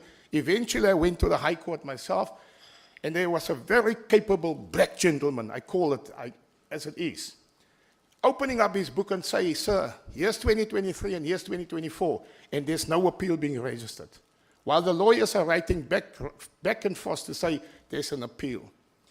It is most probably an administrative issue that we need to get right so that we don't delay justice to our people. The last point is, in terms of Section 14, access to justice, Section 40 of the Constitutional Court. The justice process, you will recall, Mr. de Kock, that already in the times of Advocate Dula Oma, he tried to simplify the justice system, even in terms of gangsterism, bringing in some acts, and so on. That thing has faded away. But it cannot be expected from normal, ordinary citizens where 3/4 of the country is poor, marginalized, call it whatever, vulnerable, but those people must take out the same money to approach a court of law than the guy in Sea Point and in Houghton and all over. It cannot be. It is not normal in our country. It can never be normal. It cannot be accepted. It means that we must open up the process for access to justice for all, where people can approach the courts without them having to pay lawyers thousands of rands. You get a lawyer, before he sees you, he wants 60,000 rand from a poor auntie that's on pension before he does anything for that auntie. This is our plea as the EFF today in this committee, as a collective of this committee, that we say access to justice, we make serious points about it. We cannot have the same meeting again next year where we set targets. I'm not going into the targets because I am not the type of person that wants to expose people. But the fact of the matter is there cannot be excuses all the time under another minister and under another president, and we don't move South Africa forward. Thank you very much. Thank you, Honorable Gerrick. Thank you, Slal. Let me maybe start by agreeing with most of the points that have been raised. But I want to maybe start by focusing on the digitization of the department and raise the issue of CETA, Chairperson, which seemingly is coming across all departments, especially the critical departments. I mean, Home Affairs told us the same thing. Last week we had the same thing. And really, I want to say this, Chairperson, that if departments and heads of departments, they keep telling us to this, which is a legislative issue, and there are political heads of departments, I think that they have a huge role to play in helping out with this CETA legislation. I don't think that political heads, ministers, are there just to cut ribbons. They are there to also ensure that they assist in terms of legislation, in terms of coming up with bills that are going to assist departments in terms of functionality. Now, I don't understand what stops ministers from introducing an amendment to this legislation so that it could ease up and ensure that there is work being done in these departments. It seems as if this CETA is untouchable and it must continue operating in the way that it's operating. But at the same time, it's holding up departments, it's creating backlogs, it's frustrating the administration of the departments. I want to say, Chairperson, that we must come to a point where we must not accept this excuse of CETA. The heads of departments, including the political heads, the ministers, must begin to discuss at the cabinet level on what exactly is needed to be done to ensure that this thing is dealt with.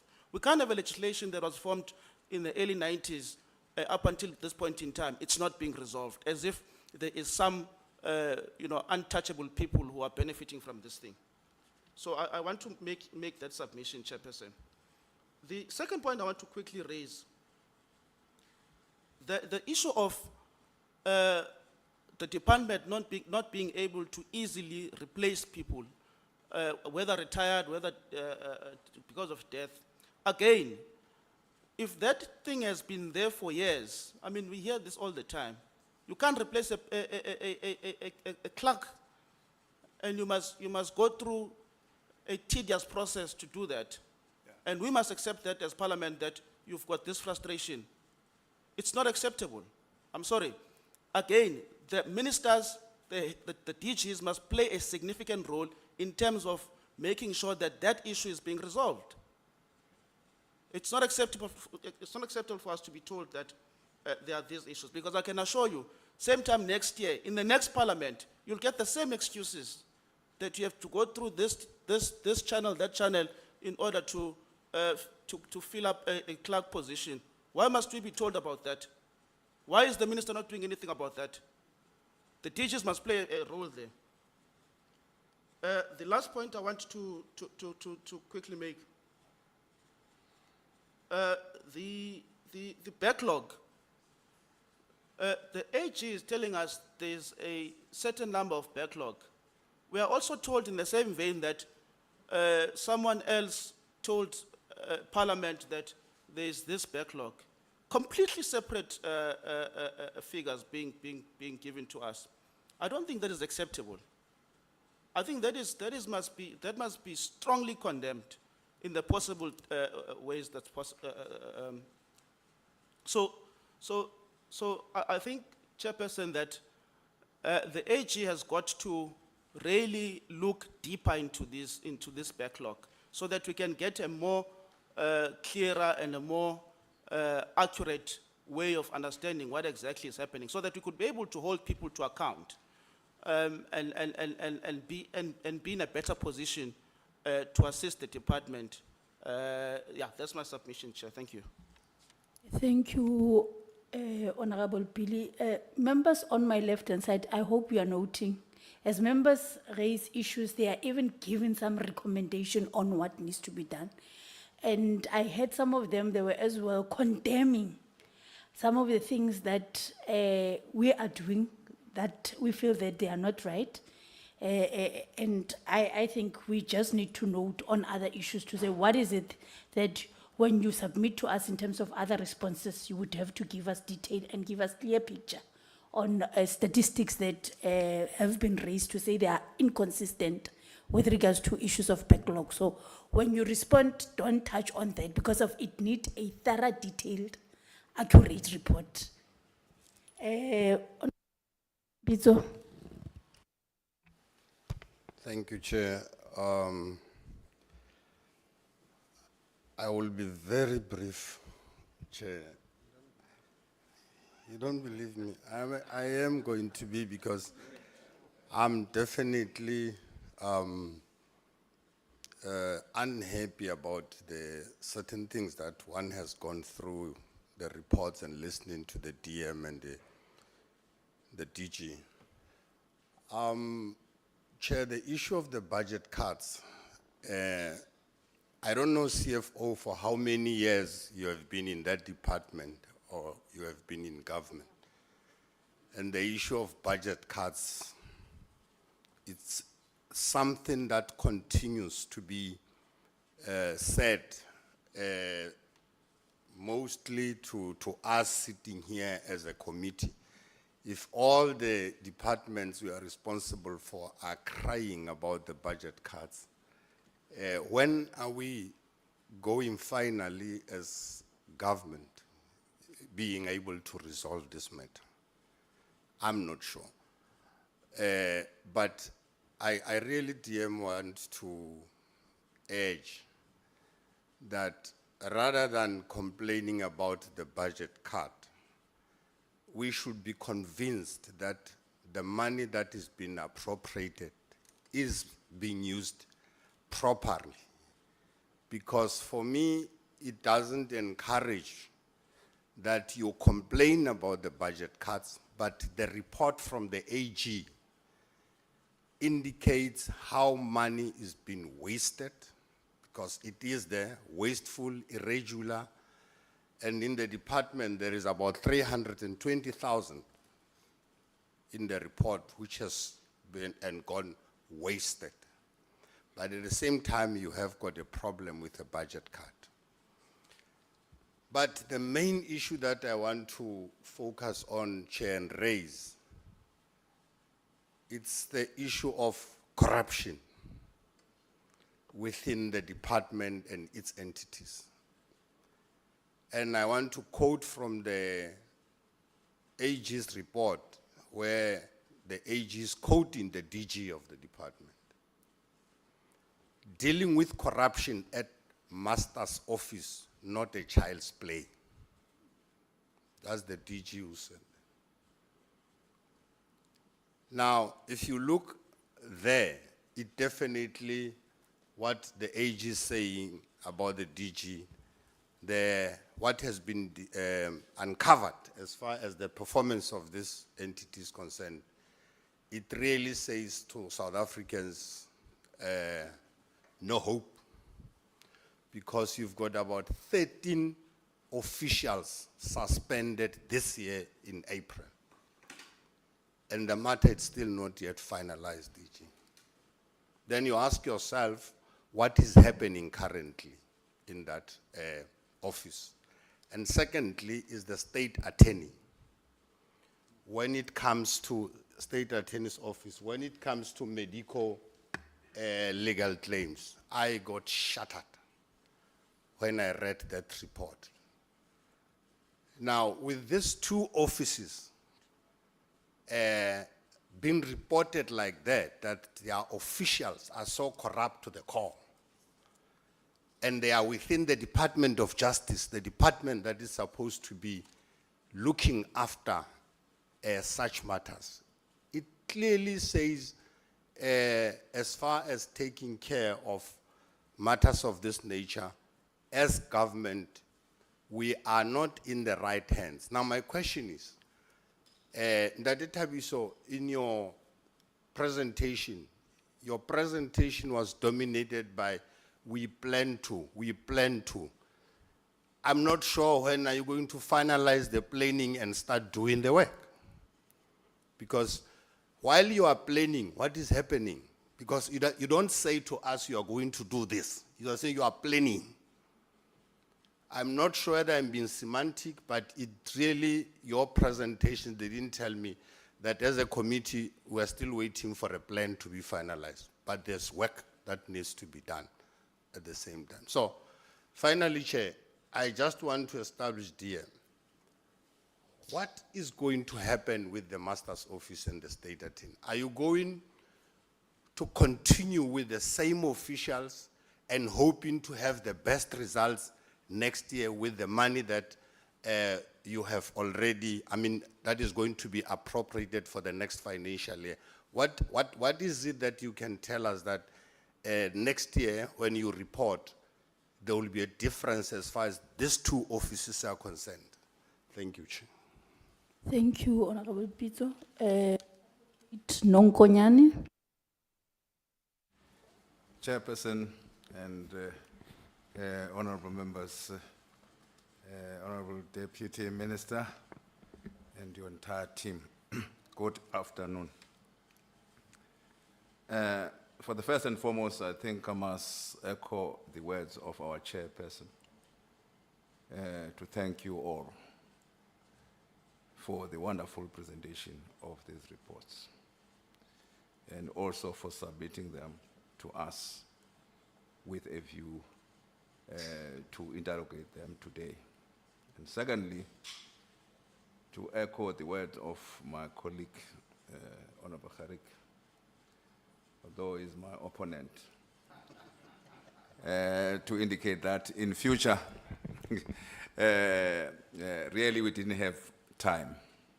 We would have loved to have ample time for each and every unit, because they have done much, they have given us much, and really we would have loved to have some more time, but we understand this is the situation in which we come. So I'll summarize. The Audit General's outcome of the Department of Justice and Constitutional Development, SIU and NPA. Thank you very much. From page 1 to last, they need reaction from the department, from all the units that have been. I don't think that I had any reaction to each and every issue that they have raised. I would therefore suggest that the department and every unit that is affected by what is contained here, they give us within 14 days in writing their response, so that I don't go page by page to it. Secondly, department, thank you very much, DG, and as well, of course, DM, for the political overarching helicopter view of the department. Really, where I am, I'm satisfied that the department, which is critical in this country for our democracy, is in good and safe hands with both of you working together. However, there are challenges that you needed to deal with them. Fortunately, you have already highlighted yourselves. But I would love, as our colleagues correctly pointed out, to indicate by when are you going to do this. I'll highlight very few. First, I'll start at the bottom. You said nothing about traditional courts, but you said something about traditional courts. I'm not contradicting myself. You talk about regulations, that's all. Where are they, the structure? Where are the judicial appointments for traditional authority? You won't have answer now, I know. But I want to give you a homework to look into those works seriously. Because there are no judicial appointments. What about the transformation? We talk about transformation of judiciary. To us, that is a form of justice that is dispensed there, and it must be transformed to be in line, of course, with the values enshrined in our Constitution. And again, we rely on the department in doing that. Question of training. Training of traditionally the judicial officers. I know that the Justice College, they use, I think, a senior regional court magistrate Ngubane from KZN, who went throughout the houses of traditional leaders. When I was within your department, your old department, DM, and found that, in fact, we do have a system here of justice that is not the same as Roman Dutch system, which is foreign as far as we are concerned. It's indigenous, it's African. But it needs, therefore, a practice manual that should train those people on reconciliation of parties. It's very, very important. I'll leave it there. The question of magistrates. Again, on the question of magistrates, I think we have captured very well. But what I want to highlight is that magistrates throughout the country not only had offices, we have captured very well that those offices needed to be actually being refurbished and things like that in a good state, I agree. But there is also, they were having houses. Some of those houses are dilapidated. Some of those houses, those magistrates are not there. There is this, what we have already highlighted, that there is the Department of Public Works and yourselves and things like that. Please attend to that, also having in view what is actually happening there in terms of the infrastructure. The last point, this committee has been furnished with the complaints from the magistrates about their remuneration. I hope you are aware of that, and that matter also we needed the department to have a look into it, and then go to the regional courts. Regional courts, for many years, they have been having some expertise on criminal work, we know. But civil work, they have been given jurisdiction on civil work. Again, there's the need for them to be trained in that, in handling the civil court matters there. I would love, therefore, then that you need to do that. And the last point, I'm just highlighting, the question of specialized courts, sexual offenses courts. We know GBVF issue, and we know, my colleagues have already touched on the criminality, with the commercial courts. Again, I think there is a need, again, to highlight it there. Together with the steps that we have been told, yes, SIU has investigated. My colleagues have already touched on that. I'm not going to burden that. What is the state of convictions and things like that? Give us. And I also saw a list, SIU, saying that there are these that were, but unfortunately, I think there was a missing link there, but I'll follow it up because it is very important. Because all of us are from the province. I would love, in the Eastern Cape, where I come from, to have a radar screen. You talked about O.R. Tambo. You talked about Krisani. You see, that type of thing. I should know. I should follow up what is actually happening there as the public representatives to deal with those matters. I know that certain MMs have been killed. I know certain other officials have been killed, not only in the Eastern Cape, in South Africa. Even those whistleblowers has been killed. Clearly, those cases, we needed to know them, and with a view that they are dealt with. I didn't penalize you much to say, well, it is pending, because you must think when you are least expected. You see, perhaps you said, no, the case against Nonkonyana is pending, and I will see it next year, yet it is tomorrow. So sometimes it may be good that way, sort of stuff. But in terms of time frame, it is very, very important. And then the issue of the high cost quickly. My colleagues have already touched on the question of ICT.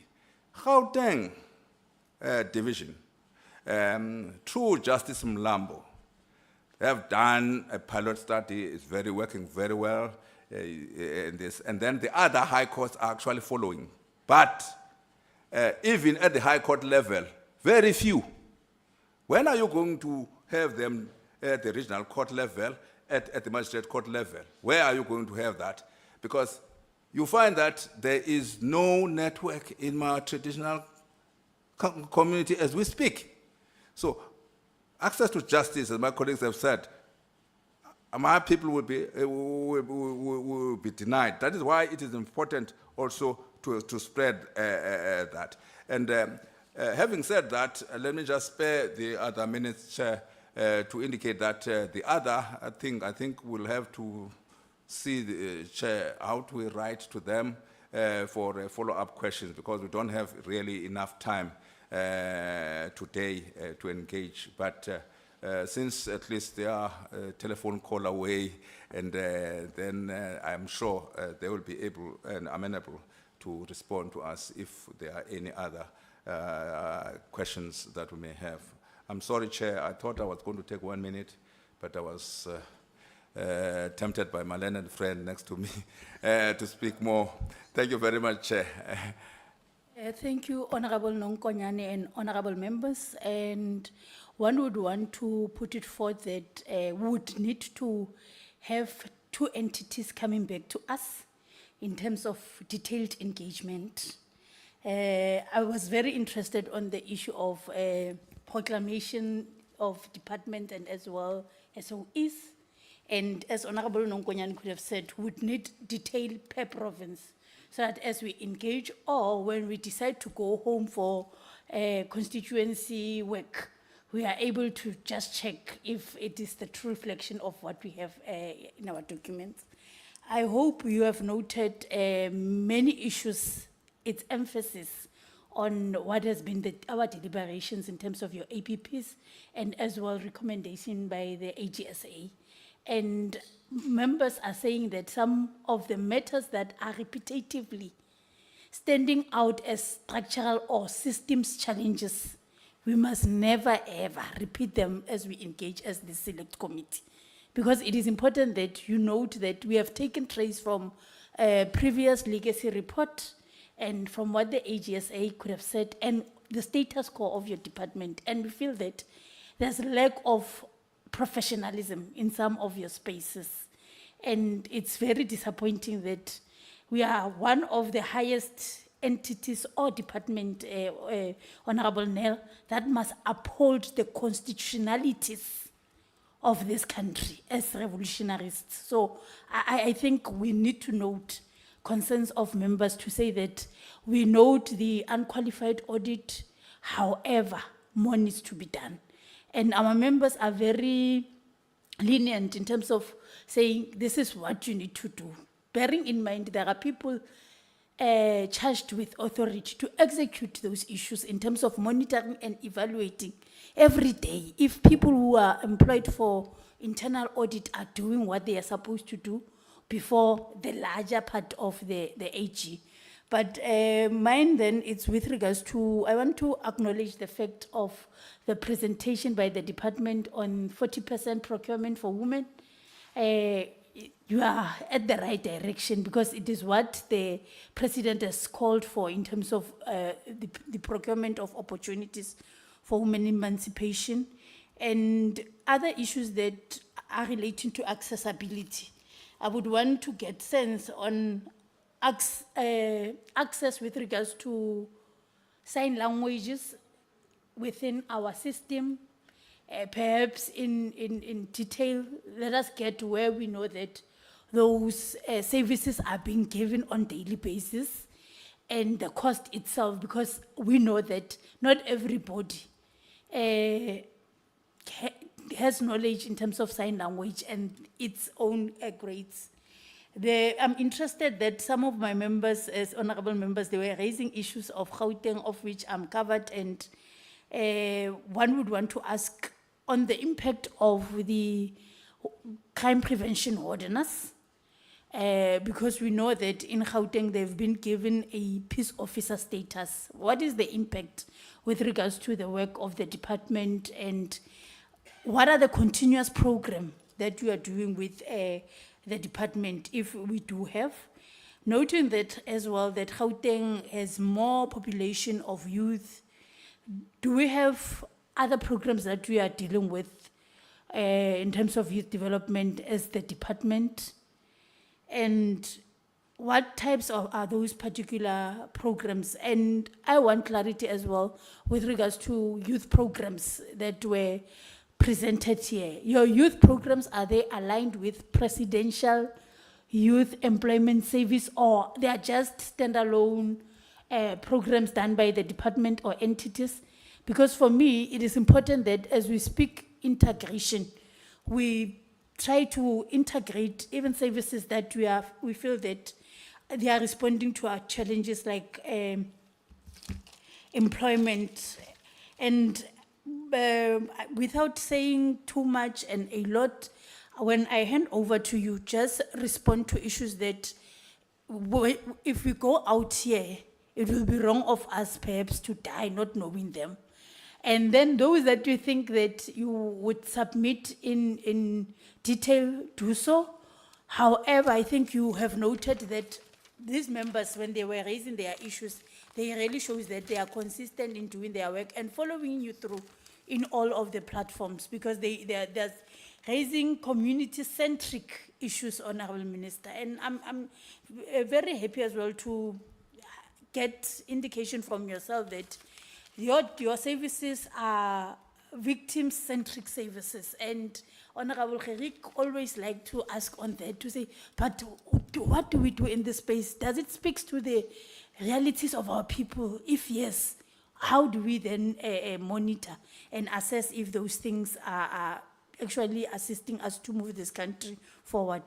I want to note, as I'm handing over to you, issues of digitalization. It's one of the things that would need a detailed response on when, how, because we cannot forever continue speaking about the problem but not having the solution.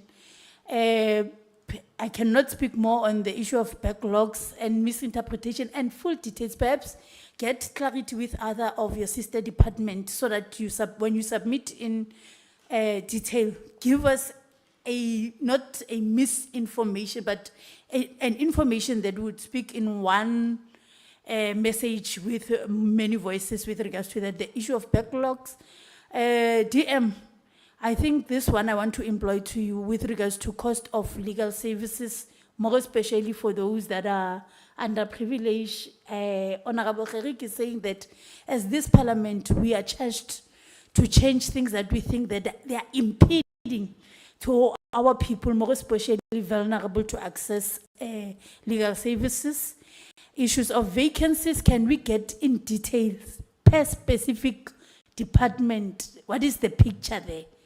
Honorable Bill emphasized the issue of we must no longer get excuses of why bureaucracy, the department must tell us what is it that they are doing. If they had a meeting, what is the outcome of that meeting when they were discussing these bureaucracy issues? Infrastructure, as this select committee we have agreed, in future we'll be engaging Department of Public Works to give us specifics in the whole picture of our the department that you are dealing with, in terms of what are the issues and what is it that they are doing to deal with those issues. We're noting as well that some of the services with regards to maintenance services, the department now has powers in terms of dealing with that budget. So, but in written response, give us details on what you think we need to know.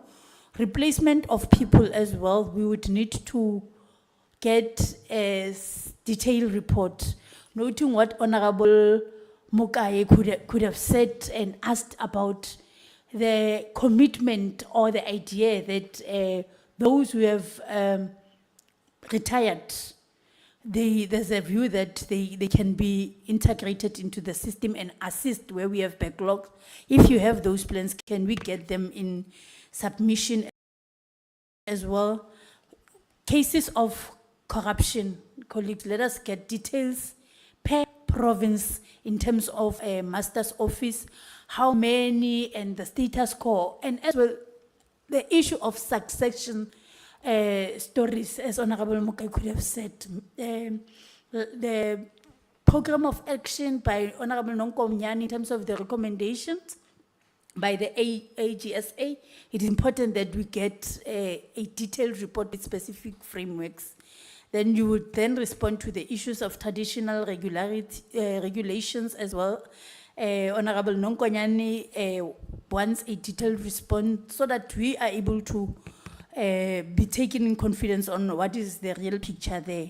Specifics on training capacity building programs that we have from the department and as well entities. And can we get demographics specifically on women, youth, persons with disability, LGBTQIA plus society? Because we are speaking inclusion. And inclusion, it means that when we are seated in this room, each and everyone must identify with someone, whether race, gender, sex, and faith or cultural belief. But can we have those issues in detail?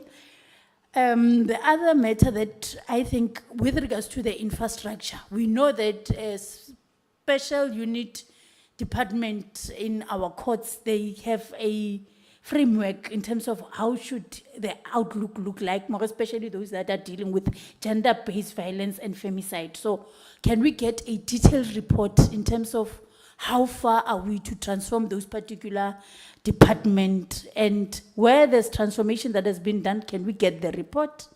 Honorable Mukai went at length as well in terms of making an example of Khalishiwi. Is it Khalishiwi? Yeah. To say it was just recently built, but it's dilapidated. So can we get a detailed report on those infrastructure that you think that workmanship work is very poor or it's not value for money? Take us in confidence and give us in detail so that we are able to know what could have went wrong. It's not the department, but those who could have been given those opportunities. So that's it from my side as well, feeding in from what members could have indicated. But where I should fall in terms of what I've drawn from other members, you can indicate DM in terms of us getting those response. However, note that as the select committee, we have taken a decision that we are anticipating to meet the whole cluster in terms of specific issues that we feel that they are of common interest, so that we don't deal with bit and piece, but find each other to say, how do we build from here and integrate, collaborate, cooperate together so that we take South Africa forward. I'm handing over to you, noting that now it's 13:30 and we must be at the house. Over to you, DM. Thank you. Can we also, maybe not now, but in the report at your request, have a concept opinion on the separation of powers between your NPA and your Justice Department and so on? Let us just hear. That concept has been documented already. We just need to understand. Thank you. Thank you, Honorable Gerik. I think they have noted that question. It's just that I didn't pick it up because it was not common from other members. All right. No, don't worry. All right. You are in the free space, man. And other issues were relating to what Honorable Gotzel could have asked, and then, if possible, let's get detailed responses. Each one teach one. That's the whole point in this select committee. Thank you. No, thank you very, very much, Chairperson. I also add my tears to those that were bemoaning the fact that there's not sufficient time for engagement. And I welcome the very robust yet constructive engagement coming from members of the committee. You know that but even in the executive, we are members of parliament, so we enjoy this. We're deprived of this often in the House. So if I respond a little bit robustly, please also, members, take it in a constructive spirit, because ultimately, the purpose and the value of these engagements must be for you as the elected representatives of the people to oversee the executive based on the resources that you, as the elected representatives of the people, have allocated to the executive in order to implement the policies formulated by the executive, but more importantly, the legislation that Parliament has passed. And that can only lead to improved quality of life and service to the people. So it's in that spirit that we engage. Having said that, I just want to take, I'll go to more specific things. There are many things that I'll leave to the DG to deal with by way of summary or other members of the team. And I think clearly I've taken 5 pages of notes comprising of about 65 separate points that have been raised. So we have listened very carefully, we've noted those matters, and the department will respond. But just to say, firstly, you see, on the issue of budget, public works, and CETA, it can't be as easy as to say that we're finger pointing or that we're trying to dodge responsibility. I mean, that's a constitutionally unsound argument. The reality is that CETA functions in terms of an act of parliament, passed by this parliament, including yourselves or those that came before you, but you are their successors in title. Yes, the executive does have the power to bring amendments to the House, but let's not forget that as the executive, we're bound by the Constitution and the laws passed by Parliament. That is the law at the moment. We have no option but to operate within that. CETA and public works. Yes, we've raised those issues very sharply in the executive. Yes, we've raised those issues very sharply, or rather, the Chapter 9 institutions, when they met recently with the President, raised those very same issues extremely sharply. The President has undertaken to convene a meeting devoted specifically to these issues of public works and CETA, because they are cross-cutting. They affect all departments and all Chapter 9 institutions. That is not to say that we must not do the most with the resources that we have and within the space that we do. And I think the fact that the DG has approached the Department of Public Works and gotten permission for the department to do infrastructural and maintenance programs up to a value of R1 million is a clear indication that we are being proactive, that we are exploring whatever space there is. But the reality is that we're bound by the law passed by Parliament. Secondly, the point is well taken that we've got to use the available resources as best as possible. I think the report from the Auditor General has indicated that we have received an unqualified audit, that there is overall sound management of public money. That is not to say that in each and every instance we are using money as widely and as wisely and as effectively as we can. And I think the critique that you've given is well noted and well taken. I think in particular, the Auditor General's report on the issues of the integrated justice system, substantial amounts of money having been spent, but no clear value and return. It's not to say that that money has been spent corruptly or in an irregular manner, but we've got to redouble our efforts to make sure that there's actually that the effect of those things are felt on the ground. But also, I mean, I just want to come back and in the spirit of robust constructive engagement to say, let's not forget that at the end of the day, in terms of the Constitution, it's Parliament that adopts the budget. It's not the executive. Yes, the Minister of Finance might come to Parliament with a proposed budget, But ultimately, it's you who adopt that budget. And that's what we've got to live with. So when we come and cry here, we are crying on the right shoulders. Then just to come back to some of the more specific things. Firstly, I think a number of honourable members have raised the issue of case backlogs. That is an issue of huge concern. I would really propose that it would be very good for us to give a more detailed response, but also for the select committee to have a follow-up engagement. Both our criminal and as well as our civil justice system, but in particular the criminal justice system, is a creature that is highly, highly interdependent. I've gone and done unannounced anonymous visits to courts where I've sat in a criminal trial. Every component is there. The magistrate is there, the prosecutor is there, the accused are there, the witnesses are there, the court orderlies are there. Who's gone? The stenographer is sick. The whole thing comes to a dead standstill.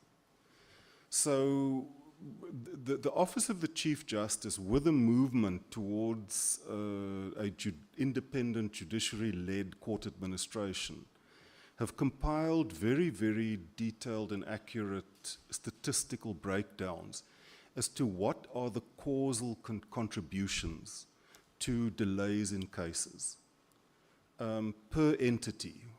The police, the prosecution, the judiciary itself, and I think it would be well worth the committee engaging with that to appreciate what it is that is causing some of those delays. When it comes to civil trials and the issue of Gauteng and the much quoted statistics of court dates in 2029, the moment that was first reported, the minister took the initiative to call a meeting with Judge President Mlambo and Deputy Judge President Lidwaba. They gave us a full breakdown of what the judiciary are doing in terms of implementing, I think, very rigorous processes of judicial case management. And we have the fullest confidence in the leadership of the JP in that front. And I think his reputation is very well known as a very, very astute and tight administrator. What they pointed to, the major cause, is RAF cases. They said if you take RAF out of the equation, 80 to 90% of the problem is removed. So again, I mean, it doesn't help with many, especially with complex problems, to talk in generalities. You've got to drill down to the specifics. So after that meeting, the minister immediately approached the Minister of Transport. Subsequently, the Minister of Transport has delegated responsibility for the RAF to the Deputy Minister of Transport. Minister of Justice has delegated responsibility for state litigation to me. So we've set up a interdeputy ministerial working group. We had an informal meeting last Monday. We had our first formal meeting with the full teams from the RAF and the State Attorney and the Acting Solicitor General. We're meant to meet this coming week again to get reports from the various work streams. What are we looking at? One, it's clear that you're going to have to fundamentally rethink the model on which the RAF works. And until we've done that, we're not going to make significant headway. However, we appreciate the immediacy and the urgency of the problem, and therefore we're looking at other measures in the interim.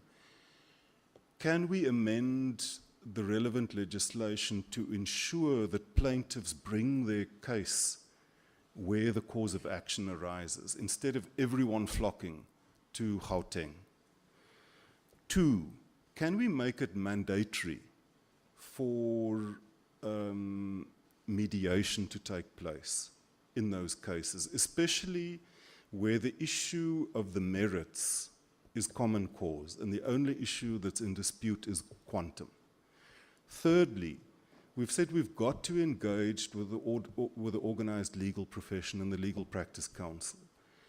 We don't want to speak in generalities and make general accusations. The vast majority of lawyers, contrary to what everyone thinks, are actually quite decent and honest people, present company included. But there are rogues. There are out-and-out thugs who are manipulating the system, dragging cases on unnecessarily up to the very doorstep of the court and settling there. It makes case management almost impossible. So, I'm sorry, Chairperson, it was a bit of a longer answer, and I think we can come back to it. But just to say that it's not, it's something that we can't deal with in generalities. We've got to get to the specifics. Obviously, the macro issue, as we indicated in our opening remarks, is also with the rationalization of the courts, an assessment. The fact of the matter is that the number of judges has remained more or less static since 1994. It's 30 years on, our population has tripled. Are we ever going to not have case backlogs unless we address that question? Secondly, on the Master's Office, and I think there the DG will talk at greater length, but I myself have also done more than one unannounced visit to especially the Cape Town Master's Office.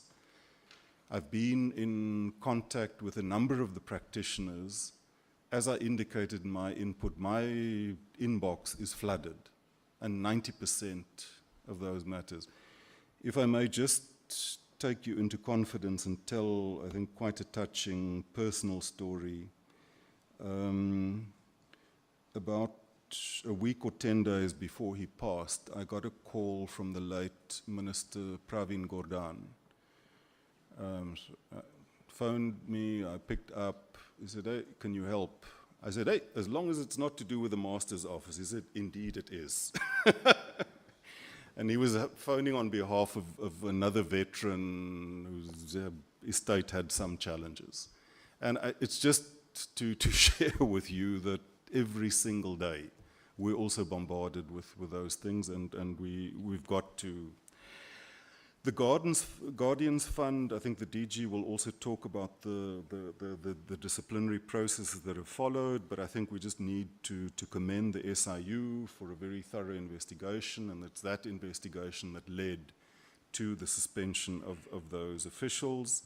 The Honourable Mukai, the Northern Cape, demographics, you mentioned Pella. On a lighter note, in 2016 I campaigned for the local government elections in Pella. I was phoned by a comrade who asked where I was. I said, "No, I'm campaigning in Pella." He said, "Where is that?" I said, "It's about 100 k's from Namibia." He said, "Yeah, the ANC will go to the moon for votes." So, yes. But I do love Pella, actually. It's a beautiful little dorpie.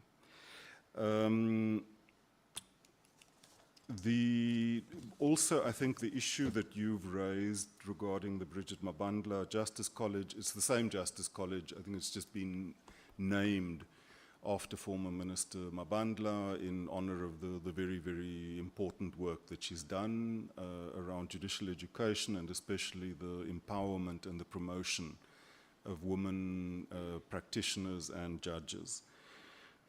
I think your point around vulnerable communities and the LGBTIQA+ community and the rapid response team is very, very well taken.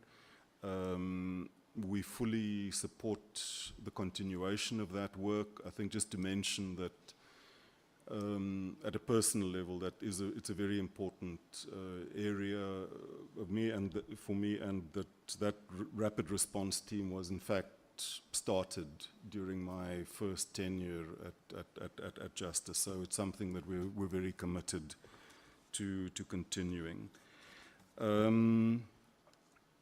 On the Auditor General's report, I think I just want to make the same remarks that I did in the NA. and to really thank and commend the Office of the Auditor General for what I think is an excellent report. I made the point that I'd been in Parliament for over 25 years, and this is probably the best Auditor General report that I've ever come across. I mean, informative, clear, but also just going beyond just the rands and cents and really delving into some of the systemic issues.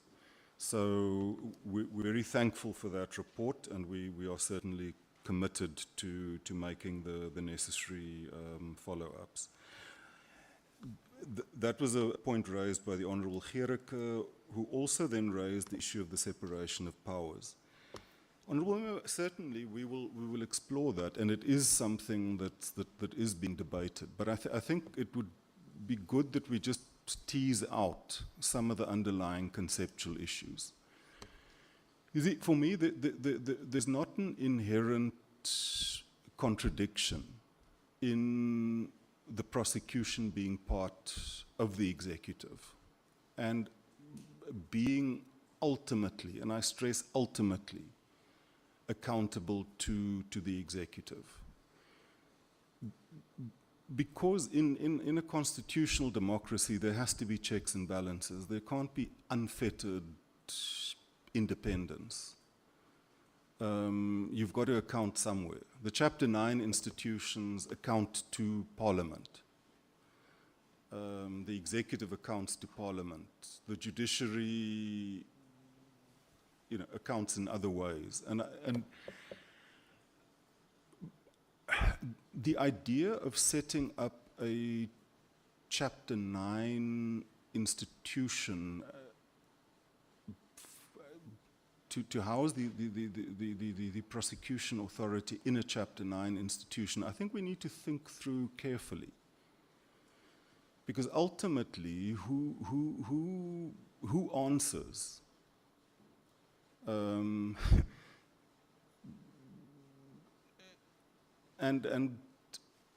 it can get quite tricky and uncomfortable if you don't conceptualize your accountability model carefully. I think, and in our conversation with the NPA, I mean, they are not advancing the model of a Chapter 9 institution. What they are raising, and which we're engaging and considering very seriously, is they're saying is it correct for the DG of Justice to be the accounting officer for the NPA? Or should they not have their own accounting officer? Right? Which is a very different thing from saying that they are an independent Chapter 9 institution. Remember, in terms of the NPA Act, we often think that the NDPP takes decisions to prosecute. And that's not the case. I mean, the decisions to prosecute or not are taken by DPPs at a provincial level. The NDPP has the power to review those decisions. Yeah. The minister can, is it in section 43 or 34? DM? Deputy Minister? Yeah. I'll wrap, yeah. The minister can ask the NDPP for a report, for an explanation on a decision. But that's a very different thing from demanding accountability. So, as I said, you've raised a valid issue, but I think certainly getting inputs would help take the discussion forward. But I think it's not as easy and clear-cut a discussion as all that. I can only say that I agree with you fully on the issue of justice being a national competency, and I don't think there's any talk about a devolution to provinces at all, none whatsoever. I think what we're saying is that the impact of the justice system is felt at a local and a provincial level, and therefore a body like the NCOP has a valuable input to make. The issues of access to justice, a number of colleagues have raised, also the cost of litigation. I think in that regard, small claims courts play a very, very important role. We are giving serious consideration to raising the jurisdiction of those small claims courts to make justice more accessible. The issue of corruption within the justice system, I think the DG can expand, but I think just politically to say that we have an absolute commitment to eradicate any and all forms of corruption in the justice system. Chairperson, I have been in Parliament long enough to know the look of a chairperson and to respect the look of a chairperson, so I'm retreating, much as I would want to continue. But as I've said, I've taken 5 pages of notes and noted 65 points, so we'll try to respond in writing to those, and then obviously we would be welcome to be called back at any time on any of these matters. Thank you. I don't know through you, Chair, whether the DG just wants to, at a high level, in summary, say anything. Thank you. All right, thank you, DM. I think with your responses and commitment that you would get our responses in details, as we said, it's 14 working days. It is proper to conclude our meeting, noting that the House is starting at 2 o'clock. And we are very professional in this select committee. It's either we become early or be on time in terms of attending to the business of the NCOP. So with that being said and noted that we would get responses that are details within 14 days, one would want to say that you must take it to those that you are working with, that this select committee is committed to those 3 priorities. Hence, we raised issues of vacancies that we feel that they need to be filled urgently. It's on the basis that we have noted that as this committee, we cannot leave issues of unemployment not be attended to, and as well the ethical and developmental state. We believe that it must be now, not postponed, and it's part and parcel of our agenda. So with that being said, and noting that inclusive growth, it's not a slogan, but it's something that we need to do as GNU partners. We are committed, we'll do that up until to our last day of the term. And we want to thank you for availing yourself and your collective. Moving forward, please note that we would want to get your details and contacts, because we believe that we are in this thing together. There's no need of us getting some cases from our constituencies and we're looking for DM or minister. Would want to directly ask those who are charged with certain responsibility to show that we are partners. So we believe working together we can do more. The meeting stand adjourned. Thank you.